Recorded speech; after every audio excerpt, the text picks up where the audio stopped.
Chapter 101.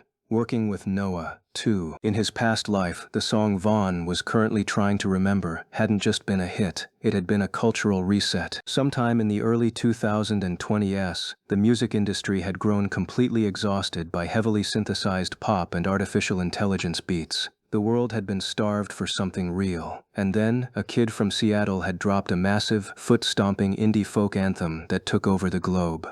That was You're Gonna Come Home. Following the hype, Noah didn't relent, dropping another banger in Frozen Attitude. Vaughn didn't remember all the lyrics, but sitting in Studio A with his newly upgraded composition, he didn't need to perfectly plagiarize the past. He just needed to provide the spark and let the original creator build the fire. I don't have all the lyrics, Vaughn admitted, leaning forward on the leather couch and tapping his pen against his blank notebook. Just the feeling. It's about being raised out in the cold, feeling isolated, warning someone that you might be too broken, too emotionally frozen to properly love them. Noah watched him, his scruffy brow furrowing in deep concentration as he absorbed the concept. The hook, Vaughn continued, looking directly into Noah's eyes, has this massive drop, something along the lines of "Forgive my frozen attitude, I was raised out in the bitter cold, that's the core of it, we build the rest from scratch." Noah closed his eyes. He tapped his heavy boot against the hardwood floor to catch the slow, echoing heartbeat of Patch's kick drum loop playing from the monitors. Then, Noah's calloused fingers found the tarnished strings of his worn Yamaha. He began finger-picking.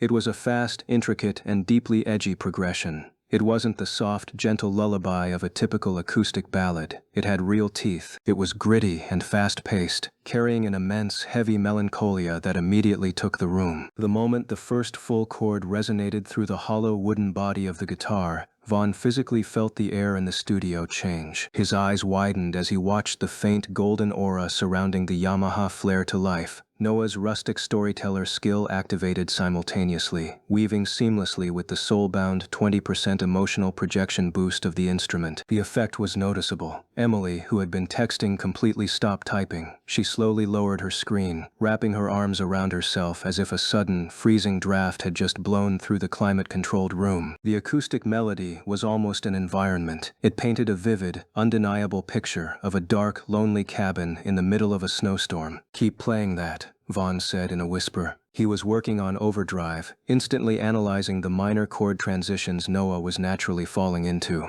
Vaughn closed his eyes. He didn't have words yet, so he just started humming a melody over Noah's aggressive picking, testing different vocal runs to see what stuck to the rhythm. Noah opened his eyes, completely stunned, his fingers still moving flawlessly across the fretboard. He had assumed Vaughn was just an industry plant, a pretty face, who relied on heavy studio mixing and auto-tune. But sitting just 3 feet away from him, humming a cappella over his raw guitar playing, Vaughn's voice was an absolute weapon. The pure, crystalline tone and the overwhelming emotional weight behind the simple humming sent a shiver down Noah's spine.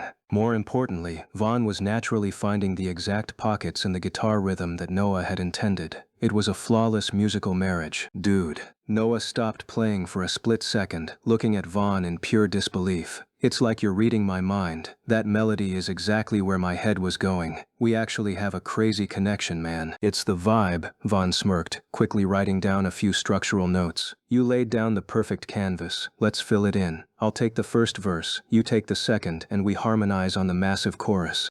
Let's lean into that feeling of trying to come back home, but feeling too changed by the cold." For the next 4 hours, the animosity and awkwardness of the past completely vanished, replaced by the sacred, chaotic magic of songwriting. They bounced lyrics back and forth, scratching out lines, rewriting melodies, and testing different chord inversions. With his B-tier composition knowledge, Vaughn easily kept pace with Noah's indie folk sensibilities. He wasn't trying to change Noah's grunge sound into pop, he was amplifying it, structuring it so it would translate from a dive bar to a stadium. "What about this for the pre-chorus?" Noah asked with his rough voice as he strummed a heavy, muted chord, leaning into his storytelling skill. "If the sun don't rise, and the lights go out, will you still be waiting?" "That's it," Vaughn pointed at him with his pen before rapidly writing the line down. "That leads perfectly into the drop. Patch, when that line hits, I want the bass to completely cut out. Give me 1 full second of silence.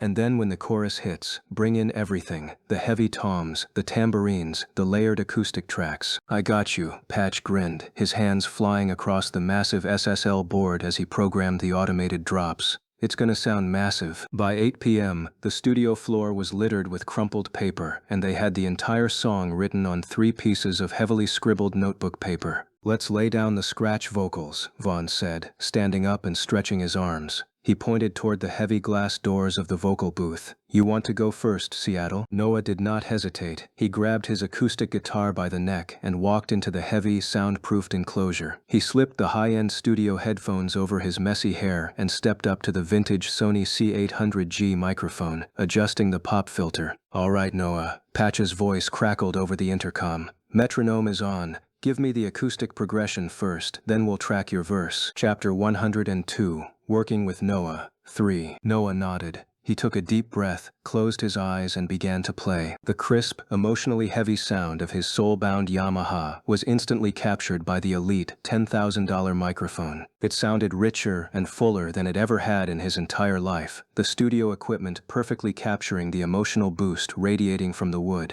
When his verse approached, Noah leaned into the mic and sang, "Pourin' drinks, pouring out. Did you leave? Did you make it out? Sleeping right? Standing proud? Are you alone? Where are you now? You chase a song, you build a life, you lose your hold, you lose your drive, dialing numbers in the dark, hoping the static sounds like you." His voice wasn't polished like Vaughn's, but it was the authentic voice of a guy who had poured drinks for minimum wage while watching his dreams die. It bled through the microphone. In the control room, Vaughn nodded in deep satisfaction. It was the perfect contrast. When Noah finished his verse and stepped out of the booth, he looked exhausted but exhilarated. The heavy burden he had carried for the last 6 months seemed visibly lighter. "My turn," Vaughn said, seamlessly trading places with him. Noah sat on the leather couch next to Emily, grabbing a bottle of water. He watched through the thick glass as Vaughn stepped up to the mic. Patch hit the playback. The heavy acoustic beat filled the control room. Vaughn closed his eyes and unleashed his vocals. "Pack a bag, catch a flight, chasing ghosts into the night. Crowded room, out of sight, scared to lose and scared to fight." When the chorus hit, Vaughn didn't hold back. He belted the lyrics with a soaring power that made the hair on Noah's arms stand straight up. "Forgive my frozen attitude. I was raised out in the bitter cold. If the sun don't rise and the lights go out, forgive my frozen attitude. Will you still be waiting for me now?" The sheer volume and absolute pitch control of Vaughn's voice never failed to impress them. Noah just stared, the water bottle frozen halfway to his mouth. It was perfect. It was a guaranteed, absolute monster of a hit. When Vaughn stepped out of the booth 20 minutes later, wiping a bead of sweat from his forehead, he looked over at the grunge artist. "How did it sound?" Vaughn asked casually. Noah let out a long, breathless laugh, shaking his head. The last remnants of his hatred for the boy standing in front of him finally dissolved, completely washed away by the undeniable reality of the masterpiece they had just created. "You didn't need to pay me 15 grand to fly down here, man," Noah muttered, looking down at his guitar with a massive grin. "I would have walked from Seattle just to have my name on this track." Vaughn smirked, tossing his notebook onto the mixing console. "I guess we're making a banger." However, the magic of day one was only the beginning.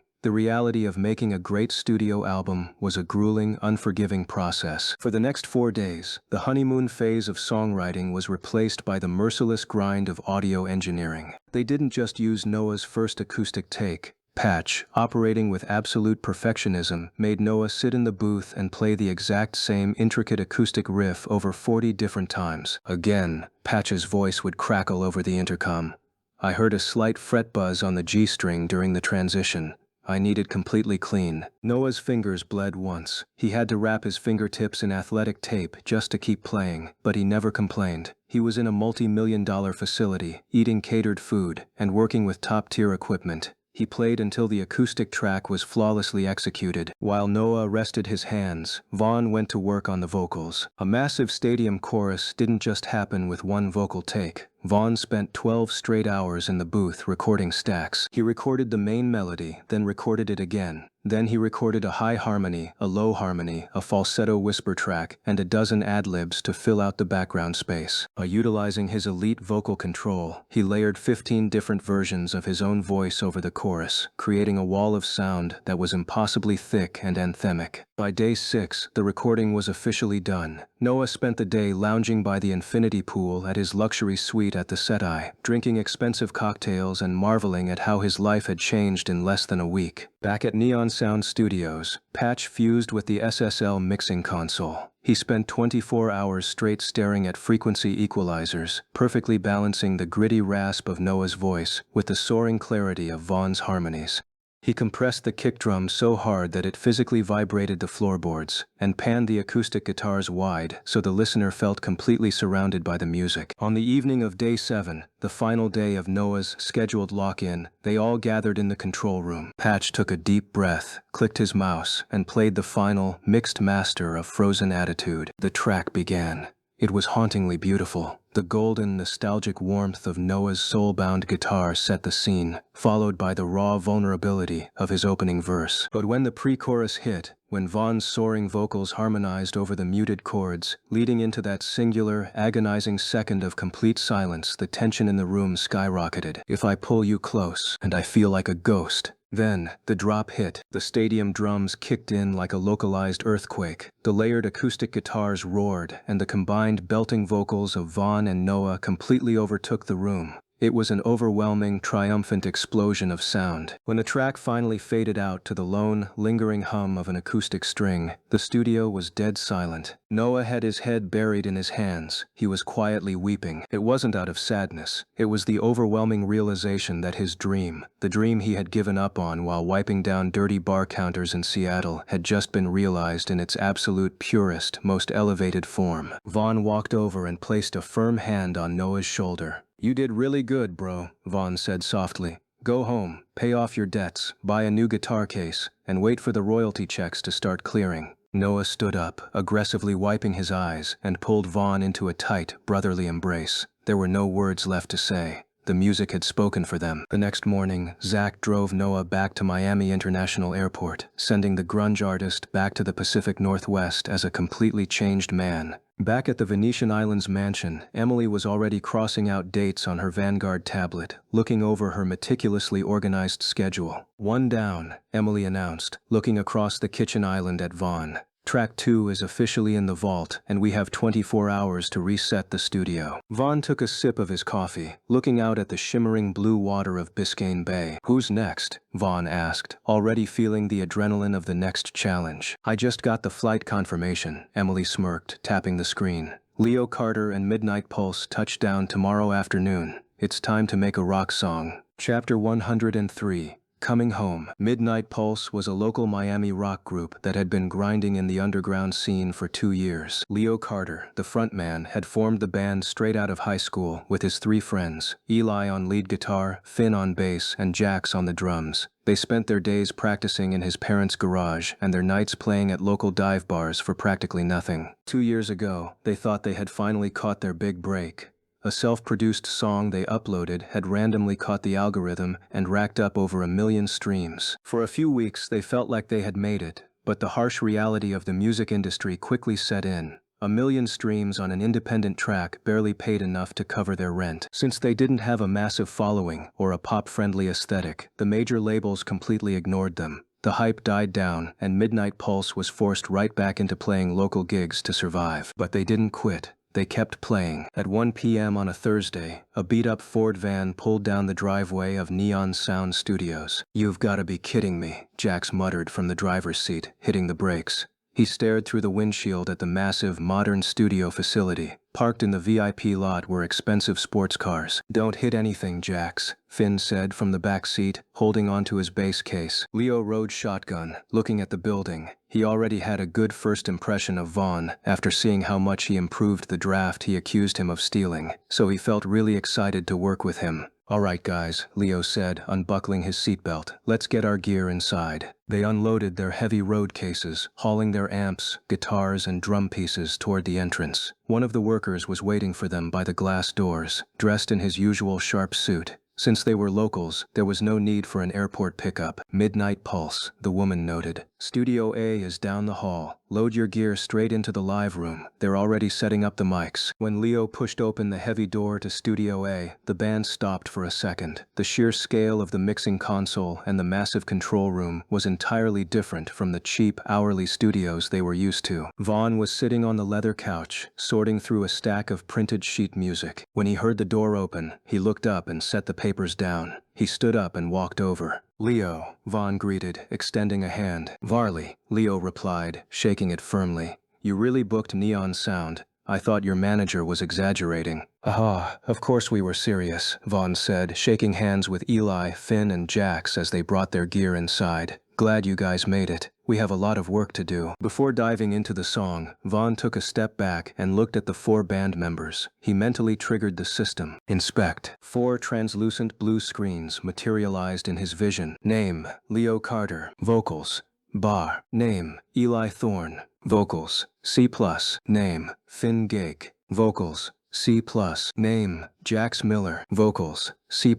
Vaughn blinked, scanning the interfaces again. He searched for a hidden skill, a high-tier instrument mastery, or some kind of passive buff for the band. There was nothing. Aside from Leo's respectable boggles, the rest of the band hovered at a completely average C+ rank. They didn't have any special skills. For a brief second, Vaughn wondered if the butterfly effect had struck. In his past life, Midnight Pulse eventually became a massive, globally recognized rock band. Had his interference changed their timeline? Did he recruit them before they hit some kind of awakening milestone? But as Vaughn watched Eli tune his guitar and Jax help Patch set up the drum mics, he realized something. It wasn't the butterfly effect. It was just the reality of the music industry. You didn't need great vocals or a magical skill to become a great band. It wasn't always about innate talent. It was about effort, synergy, and grit. Many legendary artists succeeded simply because they worked harder than everyone else and had an undeniable chemistry. Midnight Pulse didn't have special stats, but they had spent years playing together in a garage. That kind of experience couldn't be quantified by the system. Vaughn smiled, dismissing the screens.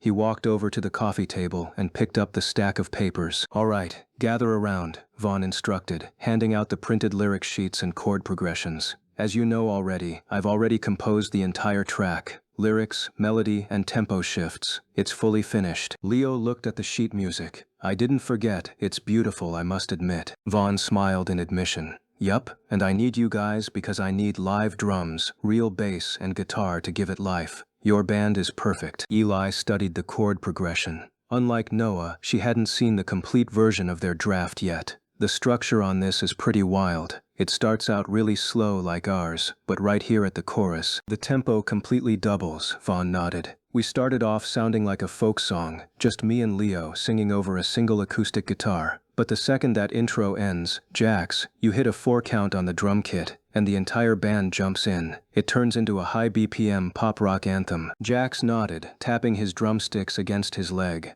"A tempo jump, I can do that. Let me get set up." The band moved into the live tracking room, a large glass-enclosed space at the back of the studio. Patch, sitting at the SSL console, gave Vaughn a thumbs up. "Mics are hot," Patch announced over the intercom. "We'll track the intro first," Vaughn said, grabbing his headphones and stepping into the live room with the band. He walked up to the microphone stand next to Leo. Eli grabbed his acoustic guitar and sat on a stool nearby. "All right, Eli," Vaughn said, adjusting his headset. "Give me that slow progression. Leo, you take the lower register, I'll take the higher harmony." Eli nodded, and the studio went quiet. He began to play. It was a simple, slightly melancholic acoustic riff that echoed clearly through the room. Vaughn tapped his foot to the rhythm and engaged. He used his skills. "Lately, I've been on the roam." The contrast between their voices worked perfectly. Leo's raw, gravelly tone held the foundation, while Vaughn's resonance carried the higher notes. Eli struck the chords a bit harder, increasing the volume to build the tension.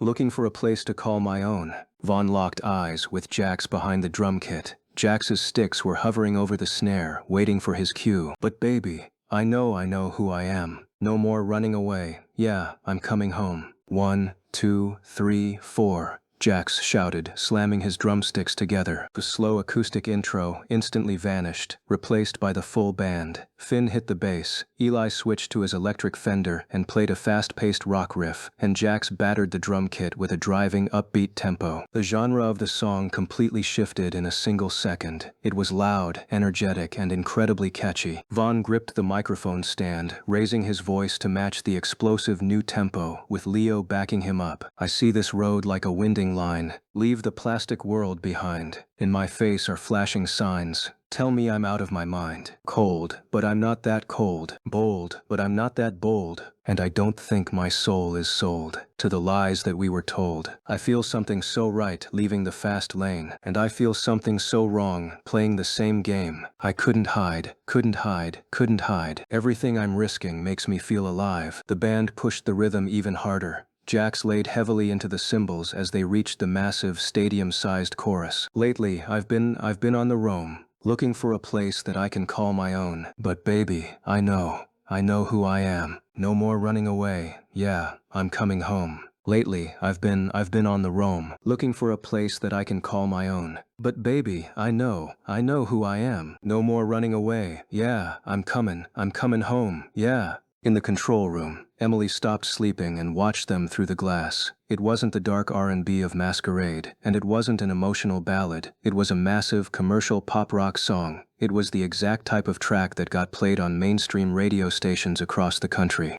Just what she wanted. For the next several hours, the recording process was a straightforward, exhausting grind. Vaughn used his composition knowledge to guide the band, correcting their timing and adjusting the arrangement as they went. Finn, on the second verse, lock in tighter with the kick drum, Vaughn said over the studio monitors. The bass line needs to drive the rhythm forward. Got it, Finn replied, adjusting his grip on the strings. They ran the instrumental takes multiple times. Whenever Jax rushed the tempo, or Eli missed a chord transition, Patch would stop the recording and they would start from the top. It was tedious work, but none of them complained. Midnight Pulse was used to practicing for hours on end. Once the instrumental foundation was solid, Vaughn and Leo focused on the vocals. Leo, your vocals on the bridge need more grit, Vaughn directed. Don't worry about hitting the note perfectly, just put more energy into it. Leo nodded, stepping up to the mic and delivering a rough, strained vocal take that fit the rock aesthetic perfectly. Vaughn then spent another hour recording his own background harmonies, layering his voice to make the chorus sound fuller. By 9 p.m., they were all completely exhausted. Jax was slumped over his drum kit, Eli's fingers were red, and Leo was drinking his third bottle of water to soothe his throat. But as they walked back into the control room and sat on the leather couches, Patch hit the playback button on the rough mix. The studio speakers came to life. The transition from the acoustic intro to the high-energy rock drop was seamless. The live drums and real guitars gave the track an authentic pulse that digital production simply couldn't replicate. It sounded like a finished, expensive hit. Leo stared at the monitors, listening to his own band playing Backing a Pop Star. He looked over at Vaughn, who was leaning against the console. Varley, Leo said, shaking his head slightly. I'm so grateful for inviting us to hop on this track. This song, it's really good. Vaughn smirked, knowing he made the right decision. Now get some rest. We still have to mix it tomorrow. Chapter 104. Track 4, Fort Connor Prince. Vaughn was officially done with Leo and Midnight Pulse as early as the 5th of August, so he took the next couple of days to rest, catch up with his gaming life, and reset his focus at the mansion. By the morning of August 8th, it was time to move on to the next track. This time, Vaughn didn't wait for Zach. He had quietly taken his driving test a few weeks ago whenever he had a spare hour, and his new license was sitting in his wallet. He grabbed the keys off the kitchen counter, walked out to the driveway, and climbed into the driver's seat of the matte black Cadillac Escalade himself. Driving the massive luxury SUV without anyone in the passenger seat felt good. It was just another small step of independence. He merged onto the highway and headed straight for Miami International Airport. When Vaughn pulled up to the arrivals terminal and stepped out into the heat, he had to do a double take. The last time he had seen Connor was during the brutal Hollywood week of Project Star. Back then, Connor was a stressed-out, scruffy guy drowning in the realization that he couldn't sing, and his life was fucked up. The man walking out of the sliding glass doors today looked like a different person. Connor had shaved off most of his messy beard. It wasn't completely clean-shaven, but it made his face look years younger. He was dressed well, wearing a fitted black t-shirt, clean dark jeans, and fresh sneakers, carrying a small bag over his shoulder. Vaughn walked over to him, but before he could even raise his hand, Connor pulled him into a tight, crushing hug. Vaughn didn't resist. Despite his status, he patted Connor's back, pulling him closer and embracing the genuine reunion. "Man," Vaughn said, taking a step back. "I wasn't expecting the glow-up. What's the news?" Connor laughed heartily. It was a confident laugh that Vaughn hadn't heard from him back in the dorms. "Well," Connor said, adjusting his bag on his shoulder, "I have to give you a lot of credit for helping me discover that side of me, Vaughn. After I got cut, I stopped trying to force my voice. I focused fully into the drums. I got a job as a session drummer for an indie label back home, and I teach percussion on the side. The pay is actually really good." "Session work is no joke," Vaughn said with an impressive smile. "It gets better," Connor grinned. "I got my own apartment, and I managed to get my daughter back from my ex-wife." Vaughn's mouth hung open for a second. He remembered Connor mentioning a bitter ex-wife back then, but hearing about a kid was completely new information. "Wow, I didn't even know," Vaughn said. "How old is she?" "Her name is Clara. She's just 6, Connor said with the pride of a dad. "She's such a beautiful soul. My ex wasn't taking care of her well, so the court sided with me. She's living with me now, and she's even going to school. She's staying with my mom for a few days so I could fly out here." "Good, good. I'm really happy everything is going well," Vaughn said. He really meant it. Connor was one of the good ones. "This opportunity is a chance to really put you out there on the global scene. Someone with your drumming skill deserves to be in a great band, getting real royalty cuts." Connor smiled, looking at the massive Escalade parked on the curb. "I appreciate that, man, really. Just hope you haven't lost your spark," Vaughn smirked, opening the trunk. "Never," Connor laughed, tossing his bag inside. "I'm even better than before. I found out that I'm completely attuned to the drums. It just makes sense to me." They climbed into the SUV. Connor ran a hand over the leather dashboard as Vaughn put the car in drive. "Nice car you got here." They didn't waste any time making small talk. Vaughn drove them straight across the causeway to Neon Sound Studios. Emily wasn't there to greet them this time. She had texted Vaughn earlier that she had some personal stuff to take care of outside the city. Vaughn swiped his keycard and pushed open the heavy door to Studio A. Patch was sitting in his ergonomic chair, his legs propped up on the edge of the SSL console. He was scrolling through Instagram reels on his phone and laughing out loud. Hearing the door click, Patch looked over and dropped his legs. "Nice, another one," Patch said, standing up. "Connor, meet Patch. He's my producer and we'll be working with him today," Vaughn said. Patch walked over and shook Connor's hand firmly. He immediately raised an eyebrow. "Nice to meet you, Connor. What a firm hand you got there." "Yeah, he's a drummer, a really good one," Vaughn chimed. "I like the sound of that," Patch said, rubbing his hands together. He pointed to the glass-enclosed live room. "Come check out the setup." Connor walked into the acoustic space. Sitting in the center of the room was a pristine custom DW drum kit surrounded by vintage microphones. Connor stopped, admiring the hardware. "Wow, this is really good. It looks expensive." Patch leaned against the glass from the control room. "Yup, 15 grand just for the shells. Mics not included." "Crazy," Connor muttered. He took the sticks, sat on the leather drum throne, and began feeling out the kit. He tapped the snare, hit the toms, and tested the kick pedal. Then he got stuck in a loop. It was a fast, driving rhythm. He hit a heavy, continuous kick drum pattern. It was bouncy, but felt really smooth. In the control room, Patch's head instantly started nodding. He recognized a perfect pocket when he heard one. Without saying a word, Patch turned to his MIDI keyboard. He loaded up a bright grand piano plug-in and inserted a fast, catchy piano sequence right over the studio monitors, matching Connor's tempo perfectly. Patch stopped playing after a few bars, but Connor kept thumping, his eyes closed as he rode the beat. Meanwhile, Vaughn was standing near the couch and his brain clicked. Hearing that specific rhythm felt just right to him. He walked over to the talkback microphone, pressed the button, and threw in a vocal line right over Connor's drumming. "Making my way downtown," Vaughn sang, tapping his foot. "Walkin' fast, people pass, and I'm homebound." The moment Vaughn finished the lines, Patch immediately laid down the piano sequence again. It sounded perfect. The combination of the bright piano, Vaughn's vocal cadence, and Connor's driving drums instantly created a massive pop vibe. "That's it," Vaughn said, a surge of excitement hitting him. He grabbed a blank notebook and a pen from the coffee table and sat down. This wasn't like Frozen Attitude, where he had clear fragments of a future song in his head. Aside from the basic rhythm and the intro lines that just popped out, this was going to be built from scratch.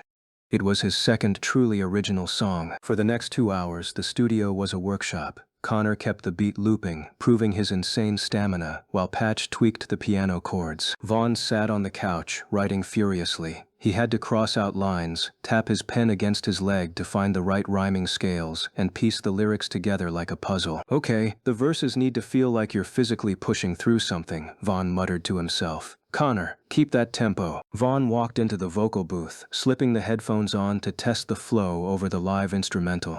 Making my way downtown, walking fast. People pass, and I'm homebound, looking blindly ahead, just pushing my way, pushing away, through the crowd. The flow is solid, Patch said over the intercom. Let's build the pre-chorus. We drop most of the piano, leave just the drums to build the tension. Connor immediately adjusted, dropping the heavy kick and playing a tight marching snare roll. Vaughn leaned into the mic, letting his vocals and skills carry the emotional shift. And I need you. And I miss you. And now I wonder. Drop it. Connor slammed the kick drum. Patch brought the piano chords crashing back in, and Vaughn belted the chorus. If I could fade into the sky. Do you think time would pass me by? 'Cause you know I'd run 1,000 miles. If I could just see you tonight. Good, Patch said, saving the take. But we have to re-record that. You were slightly flat on sky. They didn't get it right on the first try. The recording process was a grind as usual. Vaughn forced himself to re-record the chorus 6 different times, making sure his pitch was absolutely perfect. Connor didn't miss a single beat, acting as a human metronome while Vaughn figured out his vocal placements. Vaughn stayed in the booth, writing the second verse on a piece of paper resting on the music stand. He needed the lyrics to hit harder. He focused on his emote skill, injecting a raw sense of isolation into his voice over the upbeat track. It's always nights like these, when I think of you, and I wonder if you ever think of me. 'Cause everything feels wrong, and I don't belong. Stuck inside your precious memory. 'Cause I crave you, and I miss you. And now I wonder. They spent another hour layering the vocals. Vaughn recorded high and low harmonies, panning them to the left and right speakers to make the chorus sound expensive. Connor added rapid-fire snare fills at the end of every 8th bar, giving the pop song a heavy edge. Vaughn wiped a bead of sweat from his forehead, reading the final lines from his notebook. 'Cause you know I'd run 1,000 miles. If I could just see you. If I could just hold you tonight. When the final piano chord rang out and faded into silence, Vaughn took off his headphones and stepped out of the booth. Connor set his drumsticks down on the snare, breathing heavily. He looked through the glass at Patch, who was staring at his computer screen with a massive grin. I didn't even have to quantize the drums, Patch said, shaking his head. Connor, your timing is terrifying. You're literally a machine. Vaughn, meanwhile, was left thinking about how quickly they had worked through the first part of the song. It gave him some sense of confidence, and now he looked forward to the rest of the songs. All right, Patch, now it's up to you to turn this into a hit. Aye, aye, sir. Chapter 105, Disappointing Song. 1. Aguaina 19, Neon Studios. The Miami heat was relentless, but the guy stepping out of the back seat of the standard Toyota Camry Uber didn't seem to notice. Alex Hall grabbed a black bag from the trunk and slung it over his shoulder. He looked exactly the same as he did during Hollywood Week. He wore a simple, slightly oversized black t-shirt, dark jeans, and a pair of Vans. His raven black hair fell heavily over his forehead, completely covering his eyes and giving him a cool look. Vaughn was already waiting for him by the entrance of Neon Sound Studios. They had been roommates and teammates during In the Star Mansion, but calling them close friends would be a stretch. Alex had always been the quiet one. He was always a ghost hovering in the background while the rest of the contestants tore each other apart for screen time. Alex, Vaughn greeted energetically, stepping forward and extending a hand. Alex looked at the hand for a brief second before shaking it. Varley, glad you made the flight, Vaughn said, leading him inside the air-conditioned lobby. How have you been faring after the show? You kind of fell off the map. Just surviving, Alex replied curtly. His voice was flat as usual, carrying a natural baritone that gave nothing away. Vaughn tried to engage him in a bit more conversation as they walked down the platinum-lined hallway, asking about his flight and his hometown, but Alex only offered one-word answers. He was ice-cold as always. When Vaughn pushed open the heavy soundproofed doors to Studio A, he expected some reaction, but Alex just walked in and sat down on the leather couch. He didn't comment on the equipment, he just set his bag on the floor and waited. Patch, who was sitting in his chair, looked over his shoulder and offered a slight nod. He leaned over to Vaughn and muttered, "I like his energy, he just wants to work." Vaughn let out a quiet breath. "Yeah, let's get to it." Vaughn walked over to the coffee table and sat across from Alex. "So, do you have any ideas on what we can do? Any concepts or riffs you've been working on since you got back home?" Alex stared blankly ahead. He thought for a long moment. His face was completely unreadable beneath the raven fringe of his hair. "Well, not really," Alex finally said, "but I can assist you, as long as we have a direction." Vaughn rubbed the back of his neck. With Noah and Connor, the inspiration had been explosive and immediate when they worked, but he didn't expect it to be the same with Alex. "I have something we could start with," Patch chimed in from the console. He clicked his mouse a few times. "I threw this skeleton track together last night. It's just a backing track right now. I don't know, but you guys can see if you'd like to sing on this and I'll adjust it however you want." Patch hit the spacebar. A slow, melancholic piano melody filled the studio monitors, underscored by a deep, vibrating bass line that felt heavy and isolating. It was definitely a sad ballad, stripped down and raw. "This works," Vaughn said, grabbing a blank notebook. He looked at Alex. "Let's do a sad ballad. Something about isolation. Let's call it Forget Me. It can be about not wanting to be remembered, just fading out of someone's life." Alex gave a slow, indifferent nod. "Okay." They spent the next 2 hours brainstorming. It wasn't the high-energy magic of the previous sessions. It was just methodical, and Vaughn would come up with a line, hum it to find the melody, and Alex would throw in a rhyme or a secondary thought to finish the bar. "Don't leave a light on for me. Just let the shadows pull me under. Erase the history, and forget you ever knew my name." "I think this is nice," Vaughn said, looking over the finished lyrics. The structure was solid, and the words were really sad. "Let's lay down the rough takes." They stepped into the vocal booth together, standing on opposite sides of the glass partition with their own microphones. Patch queued up the backing track. When the beat dropped, they sang. Technically, it was flawless. Alex had vocals as good as Vaughn's. He hit the minor notes with pinpoint accuracy, and their voices harmonized on the chorus. But when the take ended and they stepped out of the booth, Vaughn felt a sudden wave of confusion. He looked around the control room. He hadn't seen any glowing lights aside his while they sang. The air wasn't shimmering now either, and he wasn't hallucinating. He could immediately tell that Alex's skill wasn't working. Vaughn looked over at Patch, who was saving the vocal stems on his computer. "Patch, did you feel anything when you listened to that song?" Patch furrowed his brow. "What exactly?" Vaughn shook his head slightly. Like a hallucination?" Patch let out a short laugh. "No.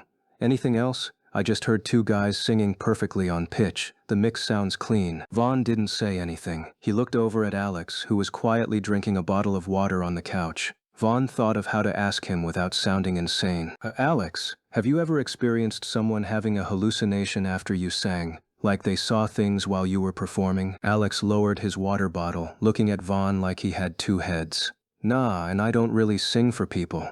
Just Project Star." Vaughn frowned. He remembered that even back during the reality show, he didn't think he had ever seen Alex's ability actually working. Had it always been broken? With a mental command, Vaughn triggered the system. Inspect. A translucent blue screen popped up next to the raven-haired singer. Name: Alex Hall. Vocals: B+. Skill: audio-visual projection. A. Chapter 106, Disappointing Song.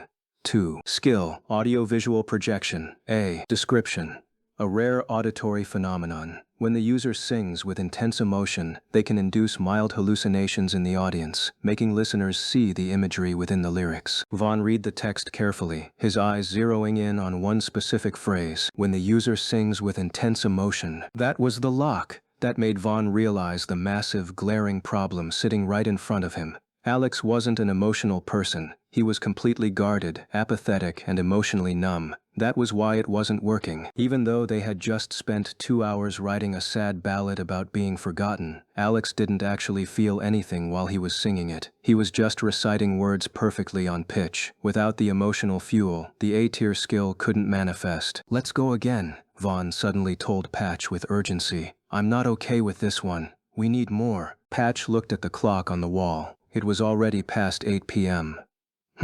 All right then. Back in the booth, they spent the next 3 hours running multiple takes. Vaughn tried everything. He pressured Alex, told him to push harder, told him to sing louder, and tried to agitate him into feeling something, but it was useless. Alex just didn't feel involved in the song. He was completely detached. At some point, leaning against the console and rubbing his temples, Vaughn started to wonder if he had made a massive mistake calling over Alex. Aside from his raw vocal rank, Alex wasn't really acting like a singer. He was acting like a machine that was just programmed to hit notes. Vaughn needed to know just how bad it was, so he activated the system. Inspect. Song. Forget Me. Status. Incomplete unreleased. Artists. Vaughn Varley. Alex Hall. Song score. 31. Vaughn's eyes widened in sheer horror. 31. Despite having two B-plus vocalists on the track, it was absolutely terrible. The score was the system's objective representation of the song's overall quality, and while a system score didn't automatically dictate a song's commercial success, it was still the ultimate baseline. A better composed, better sung song with genuine soul always had a better chance of surviving the brutal music market. Compared to the other songs Vaughn had meticulously crafted ever since, this was a disaster. Masquerade. Quata Mvia. You're Gonna Come Home.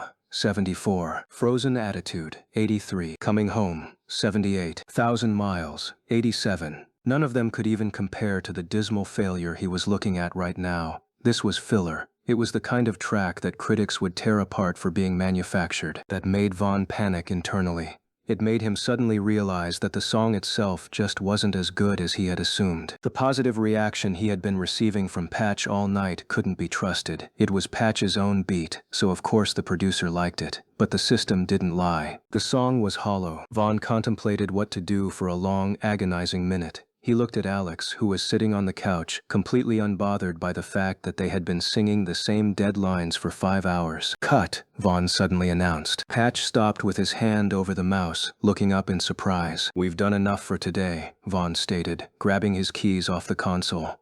I'll be going home for now. He looked over at Alex.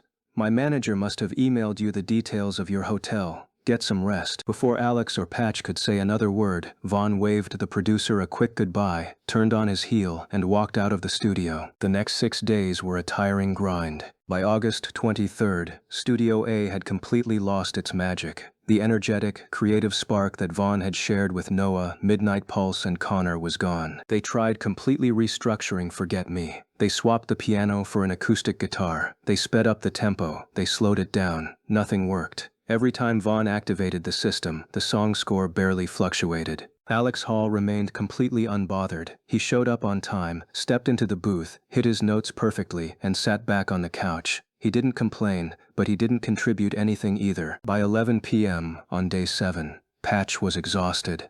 Vaughn had been overly controlling all week, trying to force the track to work, and it was taking a toll on the producer. Patch leaned heavily on the SSL console, rubbing his eyes as he stared at the digital grid. Take 19, Alex, Vaughn said through the talkback mic with clear frustration. Alex stepped out of the booth, grabbed a bottle of water from the mini fridge, and sat down. His face was exactly the same as it was on day 1, just bored and detached. Vaughn looked at the system interface, still hovering over Patch's monitor. Song score, 32. Vaughn dismissed the screen and ran a hand through his hair. This wasn't working. He couldn't produce emotion into a track if the artist was completely numb. Patch, Vaughn said abruptly. Save the session. We're done for the night. Patch let out a heavy sigh of relief and immediately started clicking through his menus. Alex stood up and was about to get his bag when Vaughn looked over at Patch once more.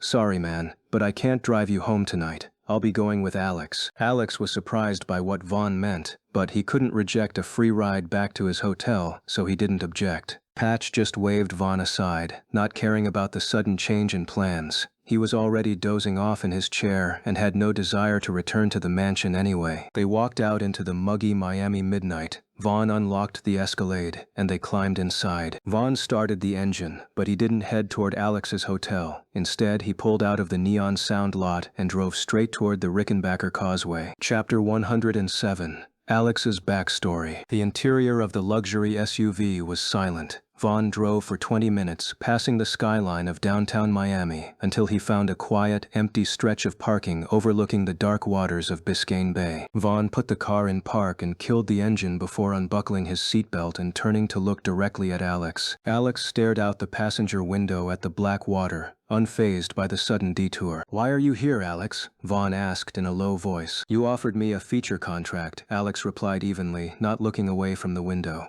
"I signed it, so I'm here to record." "No," Vaughn shook his head, not even sounding angry. "You're not here to sing. You're not even interested in this single. What's the problem?" "Huh? What do you mean? Why are you like this? You seem so off every time we work. Is there a problem?" Alex looked away. "I'm fine." "No, you're not. I don't believe you're fine," Vaughn said flatly. "Something is bothering you, and I want to know."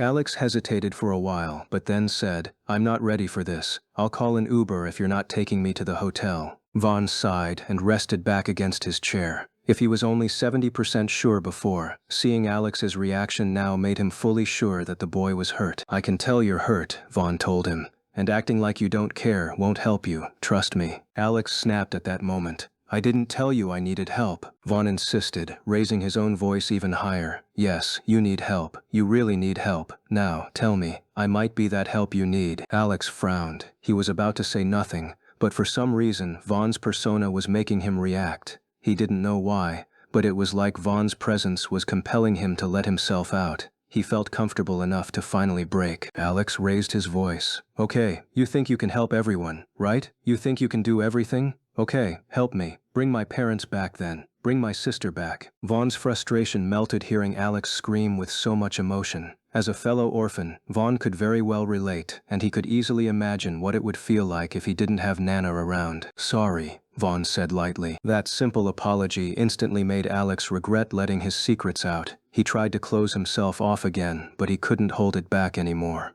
"My parents had me when they were just in high school," Alex started, his voice dropping as he stared at the dashboard. "The pressure was too much, and they had to drop out. They were treated like outcasts and had no one there for them. So, my dad found some work, and with barely any support, they moved down here to Miami. They managed to raise me and my twin sister by themselves." Vaughn listened quietly. "But my dad took a construction job," Alex said. "He fell. Since it was off the books, we got nothing. My mom tried to keep us afloat, but she got pneumonia and died on our couch. So it was just me and my sister Ellie. We got thrown into the foster system. Then she got sick cancer. No one could help us, and the state didn't care. I tried to take up jobs. I even began stealing, but it just wasn't enough to pay for anything that mattered. I had to watch her die right in front of me, unable to do a thing. I laid on the same bed with her body for days," Alex continued with an empty voice. "When they finally found us, I attempted to commit suicide. I just wanted it to be over, but I got saved by a young couple who took me in." Tears started falling down his face. "They treated me well. They even put me in therapy, but I still felt hollow. And just when I thought I was finally recovering, life decided it was just getting started. Death took the couple in a car accident. Their life insurance payout is what got me my apartment.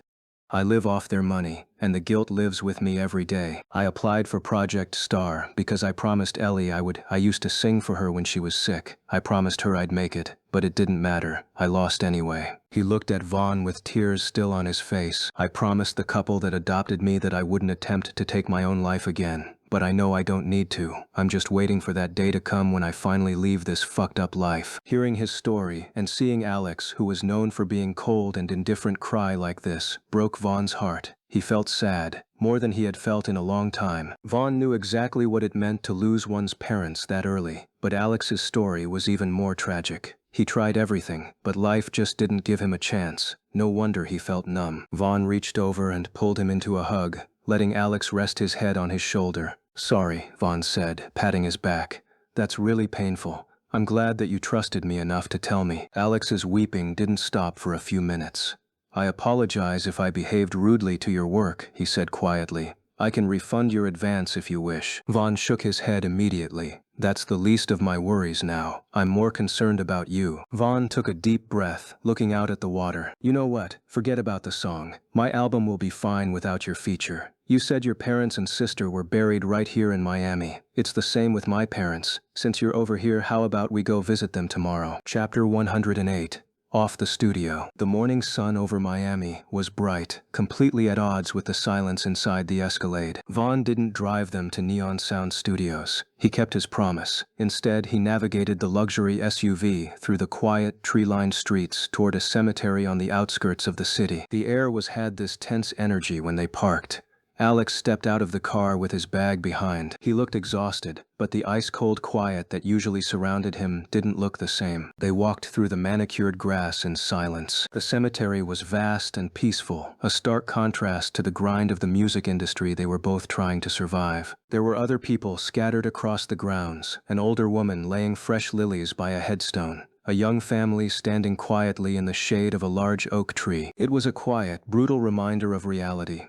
Life was a temporary privilege, and everyone in this green field had lost someone who didn't get to keep it. Alex led the way to a less populated section near the back. He stopped in front of a modest, flat bronze marker embedded in the grass. Because there was no money for a lavish funeral or individual plots when his parents and sister died, the state had handled the arrangements. They were all buried in the same small plot. Alex stood there for a long time, his hands shoved deep into the pockets of his dark jeans. He didn't say a word, he just stared at the engraved names. Vaughn stood a few feet back, giving him space. He watched Alex pull a small white rose from his pocket and place it gently on the bronze marker. "I'm sorry I couldn't fix it," Alex whispered to the grass. Vaughn stepped forward and put a hand on Alex's shoulder. He didn't offer any platitudes about them being in a better place. He just squeezed his shoulder, letting Alex know he wasn't standing there alone. After a while, Alex let out a slow, shaky breath and stepped back.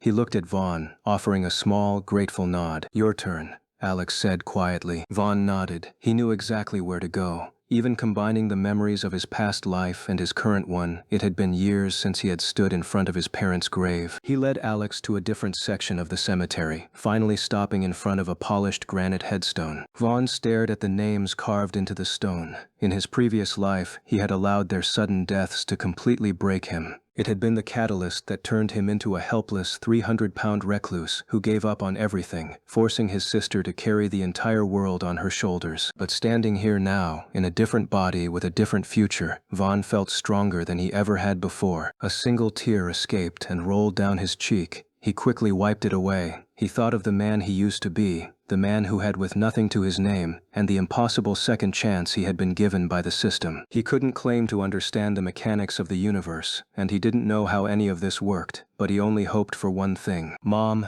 Dad, I hope you're both doing fine, wherever you are. They'd be proud of you," Alex decided to say softly, standing beside him. Vaughn let out a quiet exhale, and a small smile touched his lips.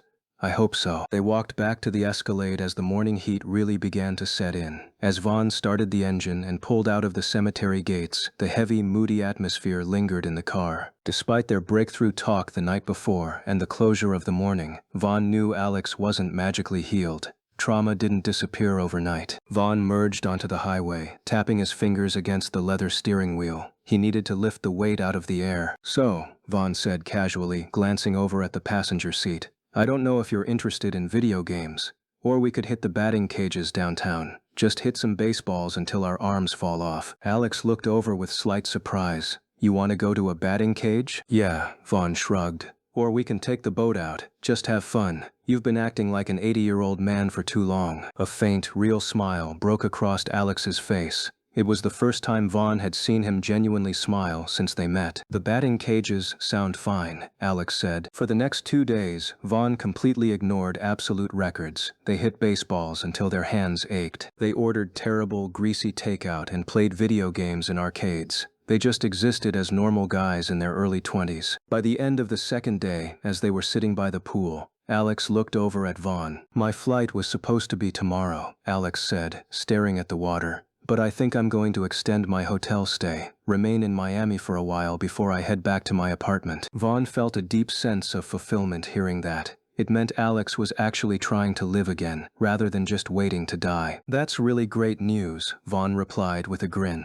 "I'll let my manager know to clear the bill." With Alex officially excluded from the album's track list, Vaughn had to shift his focus back to the business. The clock was ticking and he was already behind schedule. He still had his solo tracks to record. The next morning, Vaughn drove with Patch back into Studio A. Patch quickly found his seat and spun to face Vaughn. I guess break time is over. Is your buddy Alex still coming? Vaughn walked over to the leather couch and dropped his notebook onto the coffee table. Nah, he won't be coming. Patch let out a long exhale of relief.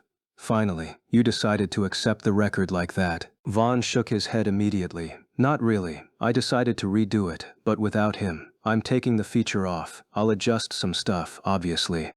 Patch nodded slowly. He wondered if the two singers had a massive falling out over the weekend, but knowing how intense Vaughn could be about his music, Patch decided not to intrude on his privacy. All right, whenever you're ready. Give me some time before we start, Vaughn said, picking up a pen. Since the original version of Forget Me was specifically structured as a duet, with independent lines meant for two different vocal ranges to bounce off each other, Vaughn had to completely rewrite the arrangement. He needed to turn it into something only he would sing. He sat on the couch, crossing out Alex's old verses and restructuring the narrative flow so it made sense from a single perspective. It took him nearly 10 minutes of scribbling, but he succeeded. By the time Vaughn was done hacking away at the unnecessary filler and condensing the emotion, the song's length had dropped drastically from 3:44 to 2:30. He didn't mind the shorter runtime. If anything, trimming the fat made the lyrics feel much more urgent and impactful. All right, Vaughn announced, standing up and grabbing his lyric sheet. He cracked his neck, ready to dive back into the intense, exhausting process of recording. Let's get started. Chapter 109. Back in the studio. August 31, 2019. With Alex out of the picture, recording Forget Me became a straightforward process. It took Vaughn 3 days to wrap up the track completely on his own. Without Alex's uninspired delivery acting as an anchor, Vaughn was able to fully lean into the moody, melancholic vibe of the ballad. By the time Patch hit the final save button on the rough mix, Vaughn triggered the system to check the results. Song, Forget Me. Score, 62. It wasn't a masterpiece by any stretch. Compared to the high 80s of other tracks, a 62 was just a decent, average album cut. But considering the song had been sitting at a dismal 32 just a week prior, it was a massive improvement. It proved beyond a shadow of a doubt that Alex's apathy had been actively dragging the record down. The track was finished, the feature was dead, and now it was time to move on. On the morning of August 31st, Vaughn was behind the steering wheel of his Escalade, driving straight down the causeway toward Neon Sound Studios. He was already planning out the vocal arrangements for his next solo track in his head when his phone suddenly buzzed in the cup holder. Vaughn glanced down at the caller ID. It was Alex. Vaughn hit the answer button on his steering wheel, letting the call connect through the SUV's speakers. Alex, Vaughn said, keeping his eyes on the morning traffic. I thought you'd be back at your apartment by now. Hey, Vaughn. Alex's voice came through the speakers. He didn't sound like the exhausted ghost from the cemetery, but he didn't sound entirely healed either. He just sounded present. No, I'm still in the city. Are you busy right now? I was wondering if we could meet up for a bit. Vaughn looked at the digital clock on the dashboard. He was only 10 minutes away from the studio, and Patch was probably already there. But Vaughn couldn't ignore Alex, not after everything they had talked about. I've got time, Vaughn said, hitting his turn signal to switch lanes. Where are you? The restaurant down in the lobby of my hotel, Alex replied. I appreciate it, man. Vaughn hung up, took the next exit off the highway, and turned the SUV around. When Vaughn walked into the bright, air-conditioned lobby of the SETI 20 minutes later, he found Alex sitting at a quiet corner booth in the restaurant. Alex looked remarkably different. He was still wearing his usual dark, simple clothes, and his raven hair still fell over his forehead, but the crushing, suffocating tension in his shoulders was gone. When he saw Vaughn approaching the table, a small, genuine smile actually crossed his face. Hey, Alex said, standing up briefly to shake Vaughn's hand. Hey, Vaughn smiled. You look better. I feel a bit better, Alex admitted, resting his arms on the table. I hope I didn't drag you out of your way for this. I know you're on a tight schedule with the album. Nah, it's fine. Vaughn waved it off casually, signaling a waiter for a glass of water. I'm not overburdened right now. Just taking it one day at a time. Good. Alex nodded. He tapped his fingers lightly against the wooden table, hesitating for a second before getting straight to the point. So how's the album coming along? Have you recorded any additional tracks since we stopped working? I just finished one yesterday, Vaughn answered honestly. I recorded Forget Me entirely as a solo track. I shortened the runtime and rewrote the verses. I was actually on my way to the studio to start on another solo record today. It's going quite fine. Alex looked down at the table, taking a slow breath. Listen, Vaughn, Alex started. First off, I just wanted to thank you. For the baseball, the drive for actually treating me like a human being. I haven't had someone do that in a really long time. Don't mention it, Vaughn said quietly. And secondly, I want to do the feature. You want back on the track list? Yeah, Alex nodded firmly. I know I completely ruined the vibe last week. I was dead weight, and I completely understand if you don't want to risk it again. But I'm ready now. I don't want to just sit and wait anymore. I want to actually try. I want to give it my all. Vaughn looked at Alex, searching for the apathy that usually clouded the singer's eyes. It was gone, replaced by a raw, unpolished spark. You're sure? Vaughn asked flatly. Because I'm not going to let you half-ass it this time. I'm sure, Alex said. Vaughn didn't hesitate. He pulled out his wallet, dropped a $20 bill on the table for the waters, and stood up. Let's go then, Vaughn said with a grin. Less than an hour later, the heavy soundproof door to Studio A opened up. Patch was sitting behind the SSL console, scrolling through his phone. When he looked up and saw Vaughn walking in with Alex trailing right behind him, the producer's eyebrows shot up to his hairline. Well, damn, Patch muttered, sitting up straight. Welcome back to the land of the living, Alex. Thanks, Alex nodded, dropping his duffel bag onto the leather couch. Vaughn walked over to the coffee table and grabbed a blank notebook. All right, we're starting completely fresh. Have you thought of anything, Alex? Do you have something in mind? Alex sat down on the edge of the couch, resting his elbows on his knees. He thought for a long moment. I don't really know, Alex admitted, but I think I'd prefer a song to channel my anger, or even a sad song, whichever works better. Right now, the only theme I have rattling around in my head is something that revolves around the idea that it doesn't even matter, you know?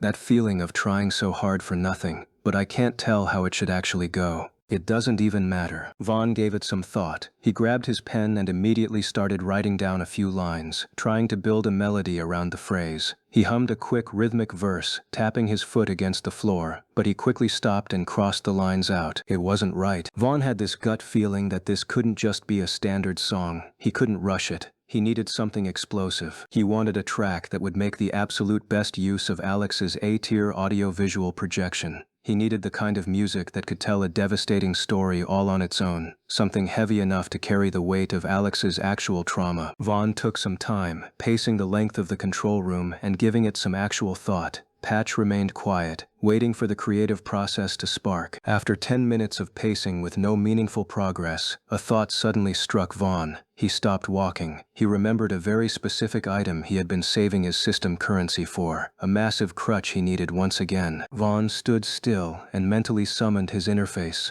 EXP 1350. With a quick, silent command, he accessed the system store and purchased the item. Zone State Pill. Menos Mil EXP. The invisible pill materialized and dropped directly into his inventory. Vaughn let out a quiet breath, turning over to look at Alex. Can you give me an hour to spare, or maybe a bit more? Vaughn asked, tossing his notebook back onto the table. I need to think for a while. Alex understood the creative process well enough. He didn't ask any questions. He just gave a simple nod and stood up. All right, Alex said, walking toward the heavy glass door of the live room. I'll be doing a vocal warm-up in the booth. After the glass door shut behind Alex, Vaughn looked around the control room. Patch was still sitting at the console, waiting for a cue. I'll be asleep for a while, Vaughn threw in quickly. Before Patch could even ask what he meant, Vaughn laid down flat on the leather couch. He turned his back to the room, closing his eyes against the studio lights. With a final mental command, he pulled the Zone State pill from his inventory and popped it directly into his mouth. Chapter 110. It doesn't even matter. 1.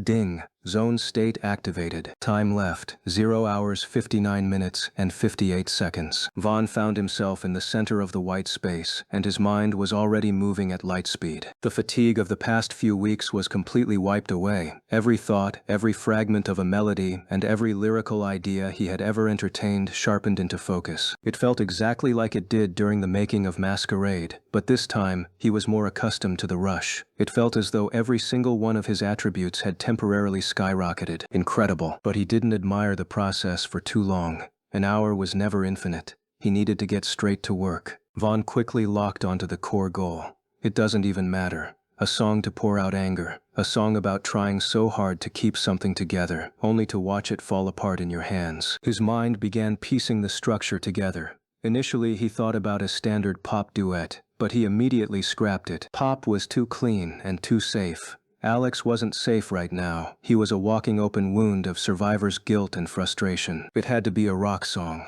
Specifically, a heavy driving rap rock track. As Vaughn paced through the white void, his mind went to multiple places. He imagined what it actually meant to try and try again, bleeding yourself dry for a cause, and still end up failing. He thought about Alex, stealing from registers to buy medicine for a sister who died anyway. Giving up was easy, but giving everything you had, only to realize that the effort didn't change the outcome, that was the real tragedy. That was where the anger lived. Vaughn's mind got to work. He began visualizing the sonic landscape. It needed to start with a deceptive calm, a single echoing piano melody, lonely and isolated. Then, the bottom needed to drop out. Heavy electric guitars, crushing bass, and a violent drum beat that marched forward like an army. He split the vocal duties. Alex wouldn't sing the main melody. He would take the verses. He needed to deliver the lines in a way that bordered on rap. He would be the voice of the relentless clock of reality. Vaughn would take the chorus. He would act as the melodic release and the cry of realization. Lines began to form in Vaughn's head, snapping together with flawless rhythm. Vaughn felt a massive surge of creativity. He wasn't just guessing what sounded good. He knew exactly what frequencies worked together. He transitioned the heavy chorus into a quiet, tension-building bridge, mapping out the exact vocal layering they would need to make the climax of the song feel like an anthem. He was far more creative now than he had been with Masquerade.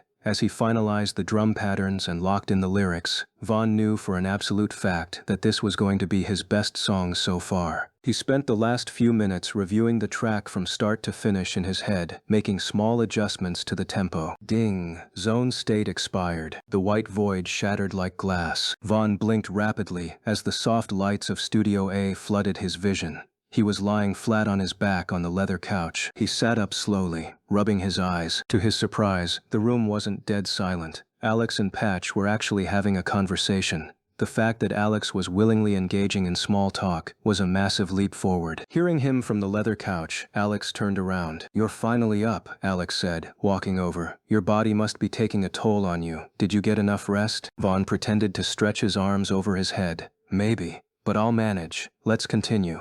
I have an idea for something." Vaughn immediately grabbed his blank notebook from the coffee table and picked up his pen. Before the absolute clarity of the zone state completely faded from his short-term memory, he furiously wrote down the lyrics, the song structure, and the tempo notes. Once he had it all secured on paper, he took it slowly, revealing the idea to Alex bit by bit. "Okay, look at this," Vaughn said, pointing to the verses. "You're taking these sections, but you aren't singing them like a ballad." They spent the next 20 minutes adjusting a few lyrics together. Thanks to Alex actually participating and giving his input, the track felt even more authentic to his specific voice. Vaughn didn't mind the alterations at all. The core of the song remained absolutely perfect. When they were done mapping out the entire vocal arrangement, Vaughn made sure Alex completely understood the demanding nature of the idea. "This isn't going to be an easy take," Vaughn warned him. "You have to really sound pissed off." Alex looked down at the finished lyric sheet with a serious look on his face. "I really like this song, Vaughn. It's incredibly demanding in energy, but I'm more than ready for that." Vaughn loved the spirit Alex was finally showing.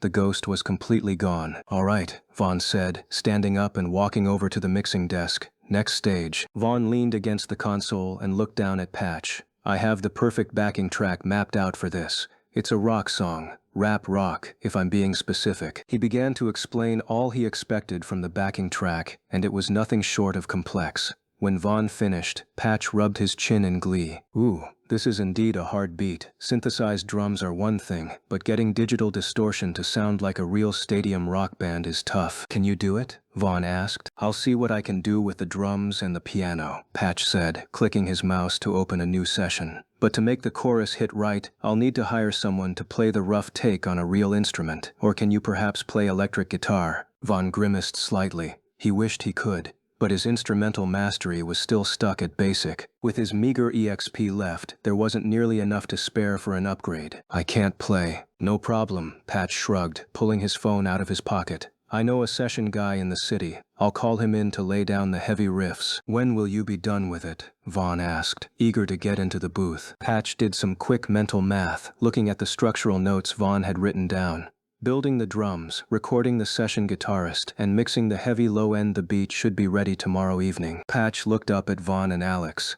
Go get some actual sleep tonight, we'll continue then. Chapter 111. It doesn't even matter. 2. By the time Vaughn and Alex walked back into Studio A the following evening, the atmosphere had completely shifted. Patch was sitting at the massive console with a smug, satisfied grin on his face. He didn't even say hello. He just pointed a finger at the leather couch, telling them to sit down, and immediately hit the spacebar on his keyboard. The studio monitors came to life. It started exactly how Vaughn had envisioned it in the zone state. A single, echoing piano melody rang out through the speakers. It was lonely, isolated, and deceptively calm. It played for exactly 4 bars. Then, the bottom dropped out. A massive, violent wall of sound slammed into the room. Heavy, distorted electric guitars roared out of the speakers. A drum beat soon marched forward, layered over a deep sub-bass that Vaughn could actually feel in his chest. The session guitarist Patch had hired had delivered perfectly. The riff was aggressive, raw, and sounded like it belonged in a packed stadium. "Holy shit," Alex muttered, his eyes widening as the heavy instrumental washed over them.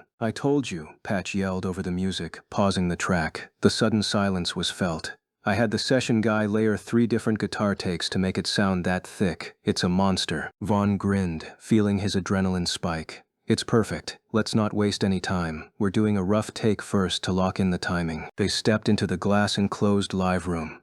They stood on opposite sides of the soundproof partition, each stepping up to their own microphone. "Just a scratch take," Vaughn told Alex through the glass, tapping his headphones. "Don't blow your voice out yet. Just find the pocket." When Patch rolled the beat, they ran through the song at 50% energy. Vaughn intentionally kept his emote skill deactivated to save his remaining EXP. He just focused on the technical delivery, making sure his melodic choruses synced up perfectly with the tail end of Alex's fast-paced verses. It was purely mechanical, just mapping out the flow of the rap rock structure. But even at half energy, they could both feel the sheer potential of the track. "All right," Vaughn said, stepping back from the mic and taking a deep breath. He looked through the glass at Alex. "Now let's do it for real. Give me everything you have. Don't hold back the anger." Alex gave a firm nod, his dark eyes locking onto the microphone stand in front of him. "Patch," Vaughn called out into the room mic. "Turn the volume in our headphones all the way up. We need to feel it." "You got it. Tracking for real.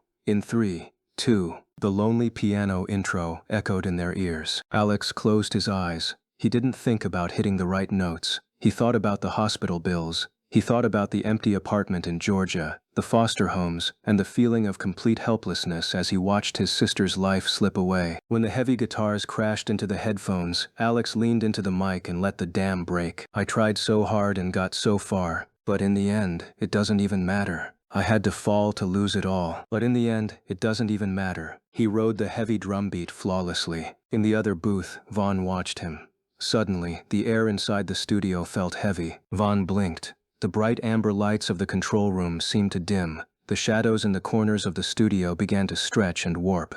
Dust motes floating in the air suddenly looked like falling gray ash. A slow ticking clock began to echo beneath the heavy bass line. It wasn't real. It was a hallucination. Alex's A-tier audio-visual projection had fully activated, because Alex was finally pouring genuine, unfiltered grief and rage into the microphone. The skill was projecting that exact emotion into the physical space of the room. Vaughn could literally see the feeling of time running out. "One thing, I don't know why. It doesn't even matter how hard you try. Keep that in mind. I designed this rhyme to remind myself of a time when I tried so hard." Alex sang a few more verses, and Vaughn kept contributing before it got to his turn to deliver his verses, which remained the most difficult part of the song. Vaughn immediately triggered his emote skill, gripping the mic stand and throwing his head back. He came in with the massive, soaring chorus, acting as the agonizing release to the tension Alex had just built. "I tried so hard and got so far, but in the end, it doesn't even matter. I had to fall to lose it all. But in the end, it doesn't even matter." Vaughn's voice was a melodic scream, carrying the absolute limit of his vocals. The two of them bounced off each other with flawless chemistry. Alex played the relentless, grounded reality, and Vaughn played the soaring, emotional devastation. They pushed through the second verse, the tension never dropping for a single second. "Time is a valuable thing.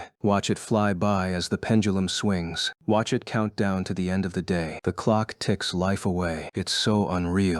With nowhere to run or go. Watch the time go right out the window. Trying to hold on, more than anyone knows. I gave it my all just to watch you go. When the final chorus rang out and the heavy guitars finally faded into the closing piano notes, the hallucination in the studio instantly shattered. The falling ash vanished. The shadows snapped back to normal. Inside the booth, Alex let go of the microphone stand, his chest heaving as he gasped for air. He was completely drenched in sweat. Vaughn took his headphones off, his own heart pounding against his ribs. He immediately pulled up the system interface and locked his eyes on the digital file Patch was saving on the monitor. Inspect. Song. It doesn't even matter. Status. Incomplete, unreleased. Artists. Vaughn Varley. Alex Hall. Song score. 90. Vaughn's eyes widened. 90. It was the highest score he had ever seen the system generate. He knew the song was an absolute masterpiece while they were recording it, but hitting the 90-point threshold was beyond his expectations. With a score that high, it was practically guaranteed to be a chart-destroying monster once it hit the radio, or so he hoped. Vaughn stepped out of the booth, followed closely by Alex. Patch was sitting at the console, staring blankly at the mixing board. The veteran producer wasn't moving. "Patch?" Vaughn asked, wiping sweat from his forehead. "You get the take?" Patch slowly turned his chair around. He looked at Vaughn, then at Alex. His usual laid-back demeanor was completely gone. "I don't know, boys, but why is this song so emotional? I've recorded hundreds of tracks in this chair. I don't cry over songs, but if any of you actually had the experience you just sang about, I can only imagine how you felt." Patch let out a heavy breath, shaking his head. It was a solemn tone Vaughn had never seen the producer use. "We got it," Patch finally confirmed softly. "It's perfect." Chapter 112. Lost and Found. They wrapped up the session shortly after. The emotional toll of the song had drained all of them. Standing in the lobby of Neon Sound Studios, Alex picked up his black bag. "I'm heading to the airport," Alex said, looking at Vaughn. "It's time I returned to Georgia." "Going back to the apartment?" Vaughn asked. Alex offered a tired smile. "Yeah. But I don't think it's going to feel like a waiting room anymore. I think I'm actually ready to live in it." Vaughn smiled, pulling him into a brief, firm hug. "Call me when you land, and keep your phone on when the album drops. Your life is going to change." "Thank you, Vaughn, for everything," Alex said, turning and walking out the glass doors into the warm Miami night. With the final feature officially locked in, the reality of the schedule came crashing down on Vaughn. He was dangerously behind time. Emily had been blowing up his phone for 3 days, aggressively pressuring him for the final masters so they could begin the marketing countdown. Vaughn had no choice but to step on the gas. For the next 2 weeks, Vaughn practically lived inside Studio A. With no other artists to manage or guide, he focused entirely on himself. He burned through his remaining tracks, utilizing his pure skills to lay down the final solo records for the album. By September 16th, the tracking phase was officially over. All the vocals were recorded.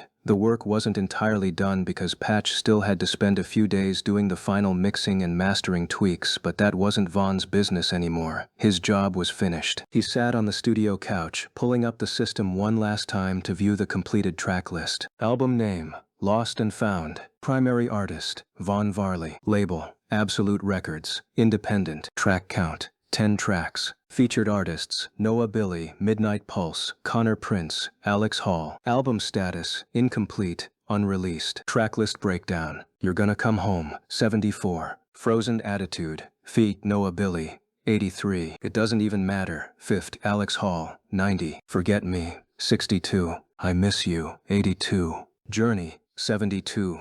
Don't Stop, 65. 1,000 Miles, 5th. Connor Prince, 87. Coming Home, 5th. Midnight Pulse, 78. Welcome, 70. Average song score, 76.3. Release album to secure rewards. It was a staggering lineup indeed. The lineup was a mix of pop anthems, heavy rock bangers, emotional ballads, and rap rock. Among the 4 final solo tracks he had rushed to add, I Miss You was a surprisingly tender love song. Vaughn was genuinely shocked to see the system grade it so high, with an 82, considering it was slightly out of his usual wheelhouse. Don't Stop and Journey were more average, leaning heavily into a radio-friendly pop-rap sound to round out the album's energy. But the one track he really loved was Welcome. It was a feel-good, high-energy finish meant to end the album off with a nice vibe. Vaughn actually wondered why the system had graded it at a flat 70, but he trusted the math. Even with a few lower-scoring tracks acting as glue, an overall average of 76.3 was a massive victory for an independent debut. Naming the album Lost and Found wasn't an afterthought. Aside from it matching the obvious themes of the track list, it directly reflected Vaughn's own past and new life. In his previous life, he had been entirely lost. He had been on the wrong track, physically and mentally rotting away. But now, after an impossible second chance, he had been found. He was on the right path, methodically chasing down every single goal he had set for himself. Vaughn felt incredibly good about the album as a whole.